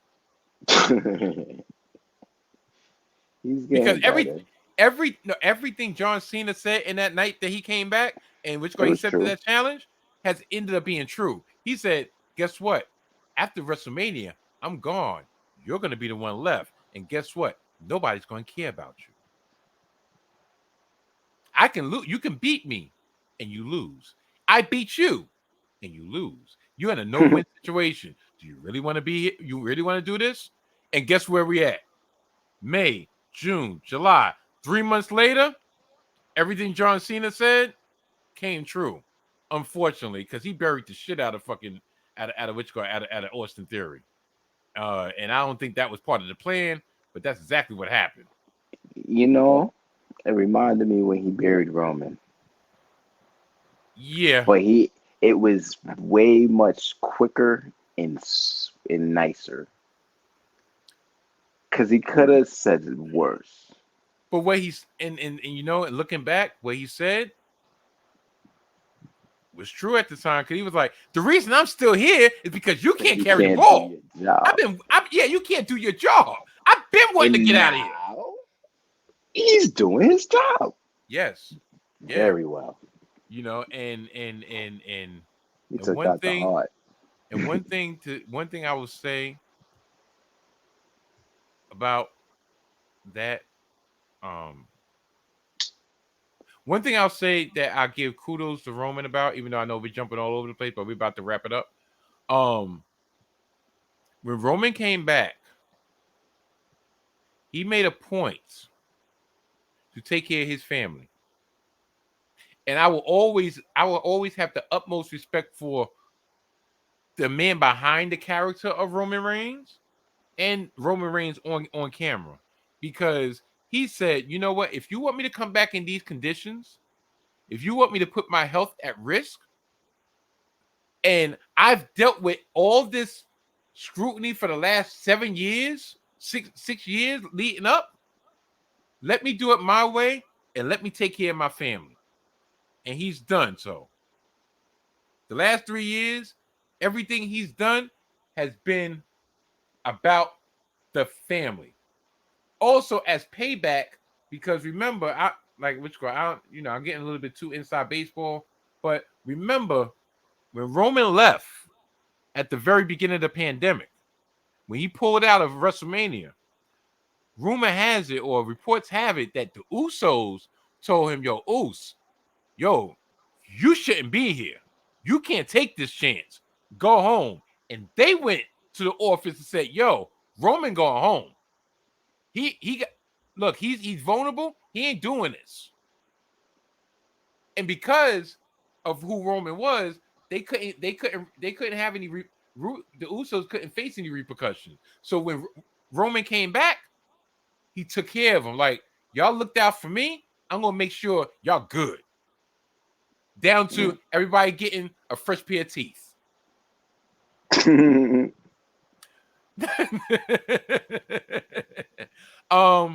Okay. Not last but not least, quick thoughts on, even though we did speak about him earlier, quick thoughts on Cody Rhodes beating Dom. I just want to speak on this man Dominic wearing cowskin boots. I'm glad you peeped that. What's going on, Dom? Convicts don't wear cowskin boots. On another note, because when I saw it, I was just complete. I was like, I'm gonna spend the entire match watching this man giddy up in his boots. Yeah, I didn't know what that was about. I peeped it today when I rewatched the match, and I'm like, yo, he actually got cowskin boots on. Cowskin boots. Wow, heat magnet. Now, probably, maybe I'm wrong. Did Dusty wear any kind of animal skin boots? No. So I'm think maybe it was a. Dusty used to have what they called a bull rope match with a cowbell. Maybe.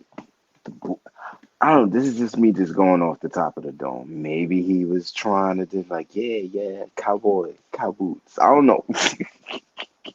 Yeah, I don't know.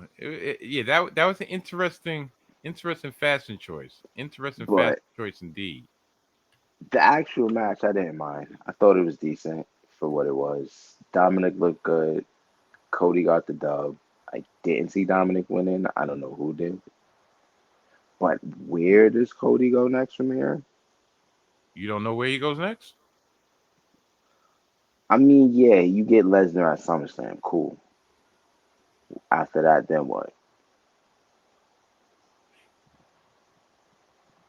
Because we all know they was gonna have a rubber match. Yeah, that's where the Dominic situation came in. Brock's not flying out to London for Money in the Bank. Sure, he went to Saudi. He always goes to Saudi. Yeah. Exactly. London's not a big paycheck for him. Listen, anything Brock does is a big paycheck. Exactly. So if it was a big paycheck, then he would have been there. I think it was more along the lines of, remember, Brock had been around longer than we thought. He's been consistent. Because usually Brock just bounce. And I appreciate that. Maybe you like, can give me consistent. 1 or 2 matches on an actual show. That'll show me that you care. Yeah, he's been consistent since Royal Rumble. Like, technically, Money in the Bank is. Did he go to? Yeah, Money in the Bank is the first one he missed. He went to Puerto Rico. He went to Saudi. He was at WrestleMania, of course. He went to Canada, even though he lives in Canada. Like, he'd been on every one except for this one. This is the first one he missed. So, I mean, look, I'm not the biggest Brock Lesnar supporter because Brock Lesnar is the minority killer. Yeah, if you got a drop of black blood, Brock gonna find a way to beat you. Why do you think Cody had to get pinned, had to submit at least one time to Brock? Not the fact that Cody got black blood, Cody got a black wife. That's crazy. It's true. Okay. Go ahead. No. Think James about Storm. It. No, James Storm. I didn't know him and Angle had a match. Oh yeah. Oh, you watching TNA? No, you know how YouTube just be throwing on, like, whatever I'll watch one thing, And then automatically, if I'm not watching something, it'll just throw on a TNA pay-per-view. I'm like, bro, y'all really want me to watch this so bad? You couldn't get me to watch it back then. What makes you think I want to watch it now? See, I don't know if you paid attention when you was down here. The Samsung, they actually got the Samsung TV Plus. They got a TNA channel. Yeah, I watched it a couple times when I I came down there. Yeah, They so had that like Awesome Kong 30 greatest matches. I'm like, I like Awesome Kong. He yeah. dope. That's a It legend. comes doing the clutch. I'm not gonna lie, it comes doing the Gail clutch. Kim. I like Gail Kim. She You got know, some bangers. and all right, and Even last Mickey James in TNA was going crazy. oh shoot, I didn't even realize I wish squad nah, a different background than I wanted it, but this one actually goes good. Last but not least, Liv and Raquel win the WWE Unified Women's Tag Team Championships. But most importantly, Shayna turned on Ronda. So is Ronda Thoughts? face? Was this a face turn for Ronda? Uh, That's what I was confused. Did Shayna turn face? Because they're both heels. I would hope So not. did Shayna turn face? Because that would be dumb. Or are they setting up a Monster Hill push for her? That's my I'm like. I didn't mind the turn. Loved it. I'm just confused on who's who since they were both heels. I'm thinking that Shayna is going to be the heel, even though nobody's going to want Shayna to be the heel. I really haven't been up on my reports or trying to figure out what was going on because I ain't gonna lie, I really don't really mess with social media but so much no more. Um, and I didn't have a chance to read a couple of websites that I actually trust. Um, but the scuttlebutt is Ronda is leaving very, very soon, and that Ronda and Shayna was supposed to lose, but they were supposed to win the championships earlier, but Ronda was hurt. So pretty much everything's been condensed. My problem is if you knew, okay, the end game was Ronda versus Shayna at SummerSlam, because Ronda's about to be out, then you should have been planting some seeds of discontent on why Shayna just out the blue in the middle of the match where everything was working fine, she just goes and chokes Ronda out. That part made no sense. Then it shocked me. And I was You making know, turkey burgers when the match was going on. That's why I was confused. Back and and forth watching it, all I heard was a pop. I'm like, why is she choking her partner? yeah, and the fact that nobody wants to root for Ronda. Nobody likes Ronda. Everybody's gonna be so happy when Ronda finally leaves. The she was only almost becoming entertaining as being her natural heel self. Like I could Correct. tolerate her as a heel. I can't tolerate her as a face because she wears her emotions on her sleeve. So anytime she gets aggravated, even though she's supposed to be a face, she'll say something heelish or she'll look heelish. You know, but Liv and Raquel wins the championship. I really thought they was going to lean toward Raquel perhaps facing Rhea or setting up a Rhea Raquel feud They can still do from the that. NXT days. But now with them winning the tag team championships, That's not out of the picture because their women's tag division is basically non-existent. but remember, since they unified them, they're going to all three brands. It's not everything is not segregated like it was before. NXT and NXT, SmackDown and Raw is set. They're mixing everything in. So I could very well see Liv and Raquel going down there for a stint, or which gonna have challenges from down there and have a program. Meanwhile, while they're still doing the main roster thing, I don't know. I think their next feud, because remember they never really turned Alba Fire and what's the other girl name? Isla Dawn. Issa Dawn. Isla Dawn. Yeah, they never really turned face. That was a heel versus heel matchup. It's the fact that nobody liked Ronda, so that's why they were getting cheered. But so I think they'll probably be their next challenges. You know, it kind of sucks for Katana and Caden, because I thought they probably should have had maybe a longer back and forth for the championships, but maybe they're going to try to build them up a little bit more for whoever the next heel champions will be. I don't know. It'll be interesting. Yeah. But yeah, so I think we finally came to the end of our WWE Money in the Bank 2023 recap. Yeah. So this comes the time when I would like to thank each and every one of y'all for making me, and in this case, me and my son, the podcast y'all chose to listen to, and the video y'all choose to view. Once again, next week, there will not be an episode of the Salty Thoughts of Mike Steph, because Salty Summer 3, hashtag Salty Summer 3, is currently in effect, and Salty Summer 3 will be going abroad for the first time ever, starting next week. So there will not be any episode next week, unless, and I already know the answer to this, unless this man over here want to do a solo episode under his pops banner and keep the legacy alive. But if so, then you might have an episode next week. If not, check me out in 2 weeks for the return of the Salty Thoughts of Mike Steph. What would I even talk about? How my dog doesn't want to listen? Oh, you just reminded me. My son has a dog, right? We're not gonna get too in depth because we're pushing 2 hours, and it's been an enjoyable 2 hours. But my son has a dog. He has a dog named Grim.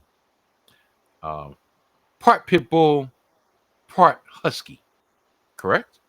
Yeah. And he's learning the hard way of what it feels like to be a dog owner. That's not really his dog, but right now his dog is acting like Stan, the little helper. Resemblance. They do share resemblance. Oh yeah, with that crazy look in his eyes, that Like tongue if he hanging was out. if he had actual fur, that would be him. Hopefully your feet in the dog so you can't see his ribs touching on the side. I mean, he fed now. He fed now. When I do come up there, probably by the end of this month, I'm not a dog person. Truth be told, I'm not really an animal person. I'm not listen. I could care less. It's going to be interesting because I'm going to come up to his house. I'm going to see this dog. The dog is probably going to be. He really is. And I'm going to be like, get this mangy mutt away from me. And then I'm gonna put him in the crate, and he's gonna be crying the whole time y'all here because all he want to do is say hi. Look, as long as he don't want to fake nibble on me. Oh yeah, he's definitely gonna want to fake nibble. See. That's what I'm talking about. Doing too much. Look, if you want to run around me, if you want to let me pat you or whatever, I can do that. I will do that. But all the all the little fake nibble and everything, because I take that as a sign of invading my personal space. I don't want to feel your teeth on any part of my body. Which is fair. So I don't know. Well, he doesn't hear me because you got headphones on. But Grim, I'm letting you know right now, when the self-proclaimed pop of you comes up there, know your role and shut your mouth. He won't even listen. I'm surprised he's been quiet this whole time. Shoot, maybe he's asleep. I hope he is. Shoot, for your For your sake, better hope he is. But I'm most likely I'm gonna have to walk him when I walk him, cause he either peed or poo. Cause when I walked him, he didn't do either. Oh, that's not good. You know who that's not good for? You. Yeah, that guy right there. Because like I said, I don't have these problems. I don't have these problems. I feel bad. Don't get me wrong. I feel bad because I did have a chance to bring a dog into the house. I was vetoed by the missus. You know, so then that was the end of it. Like there was never gonna be a dog ever in this house. No dog, no cat. Plus, your father is allergic to dog hair, cat hair of any type. Well, of Oh, most types. So oh, and he's shedding. and that's also the reason why I haven't come up there to spend the night. So it probably will be a day visit for me and your mama. Yeah, he's shedding You really. know, because I get hay fever and all that. But But that's they all it's hot. What is like they always? That's what they do. listen. That's your concern. It's not my concern. Like But this is probably a conversation that we need to have off camera. But regardless, like I said, once again, thank y'all for checking us out. I hope y'all enjoyed this special edition. Once again, another super duper edition of the Salty Thoughts of Mike Steph. Before we get out of here, do you have any last words? Do you have any shout outs? Do you have anything that you want to plug? Do you have anything you want to just tell the people out on the YouTube streets, aka, matter of fact, not even aka, and also the podcast airwaves that we're on right now? mixtape coming soon. Chef Mix Chronicles Volume One. I've been working on it silently. This is the first I'm actually announcing it, which is weird because I don't really announce stuff like this. Okay. Never dropped anything before, but I helped produce a music video a couple weeks ago, and I really wanted to get into videography. So that's a goal of mine. Shoot music videos and movies. Producer. There we go. I want to make movies. Most definitely. Be another be better than Spike Lee. There we go. I don't want to be Spike Lee. I want to be better than that man. You know. That sounds good. You know, Yeah. see, my son has aspirations. So when repeat the biscuit mixtape, the Chef Mix Chronicles. Chef Mix Chronicles Volume One. Okay, so when that does drop, either he will be back on here to let y'all know when Coming and soon. where. Well, he'll let us know. He'll let us know when It, it drops. knowing me, it might it's in the works. It might be a fall tape. Okay, and if he doesn't come on here, trust and best believe I will be the one to plug it right here. Um, do you have Oh, any? Yeah, go ahead. another plug. No, she just dropped Terminator out on all streams, all platforms right now. Go bump that. Yeah, my son dropping music. Go bump that. Terminator out. Yeah, That's all that's the out. honorary. That's the Let's honorary. go.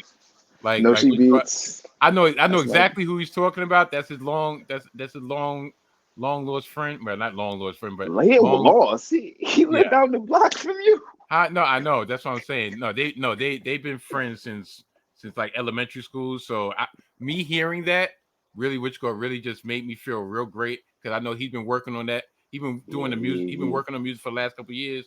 he So be for putting him in to works. drop, salute Noshi. You know One which more go time. Terminator.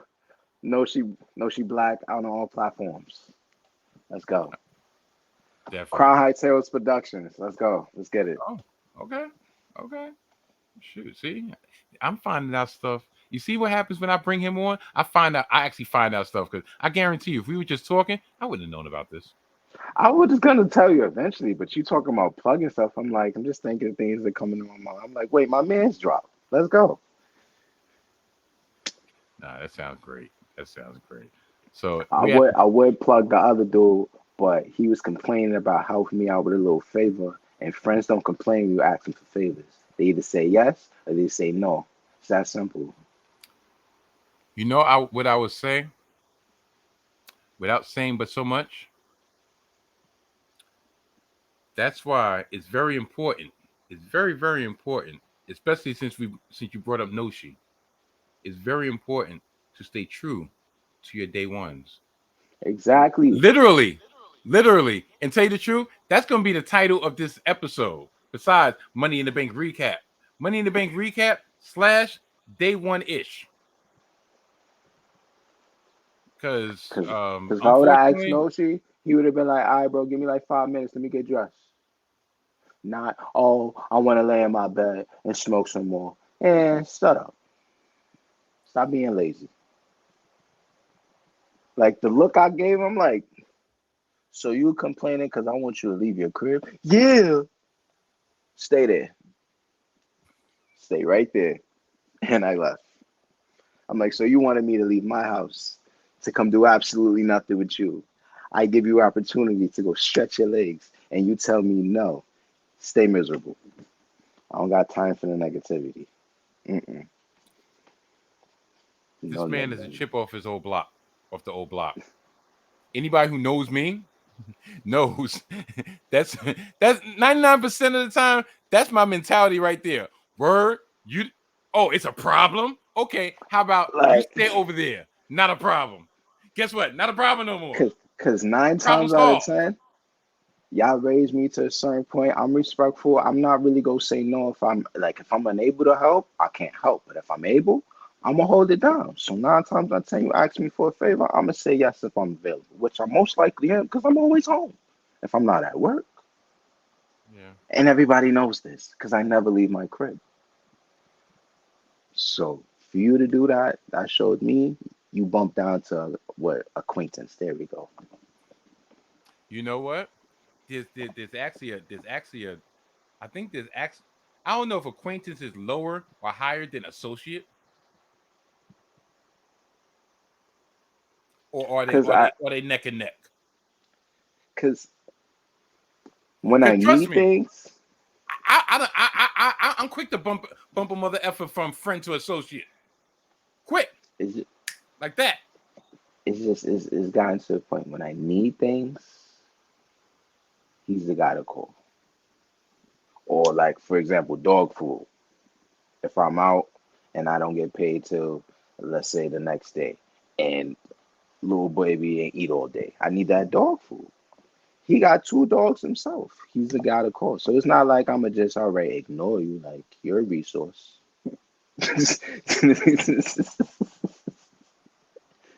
You only call me when you need me. So I'm gonna give you the same respect. Let's use each other until I get bored, and then you never hear from me again. Because I at a think certain point, I'm like, if I can get it on my own, I'm good. Don't need you. I'm good. there's so many things I want to say right now, but I'm going to refrain because one last thing before we actually get out of here, because probably the last 5 minutes of this video probably wasn't supposed to be for public consumption, but it is what it is. And if he didn't know, he gonna know by now. His father edits nothing. I don't edit shit. So, but no, You gotta work on that. I know the fuck I don't. But the last thing we're gonna do is say hi to your Aunt Kim, because she is an average listener. Aunt Kim / Sister Ooh. Hi, Auntie Cammy. I'm going to call. I'm off for a week. You will get a phone call from me eventually. Yeah, cause me and your aunt have a lunch date tomorrow / well at this point in time / today. So Yeah, I wish I had a babysitter. Like this. This is a perfect week for me to come to the city, but I can't have nobody to watch this beautiful little animal. well shoot, cause the matter of fact, we'll talk about this off air. So once again, thanks everybody for watching. No podcast next week, and yeah, Scissor I'm out me, here. daddy-o.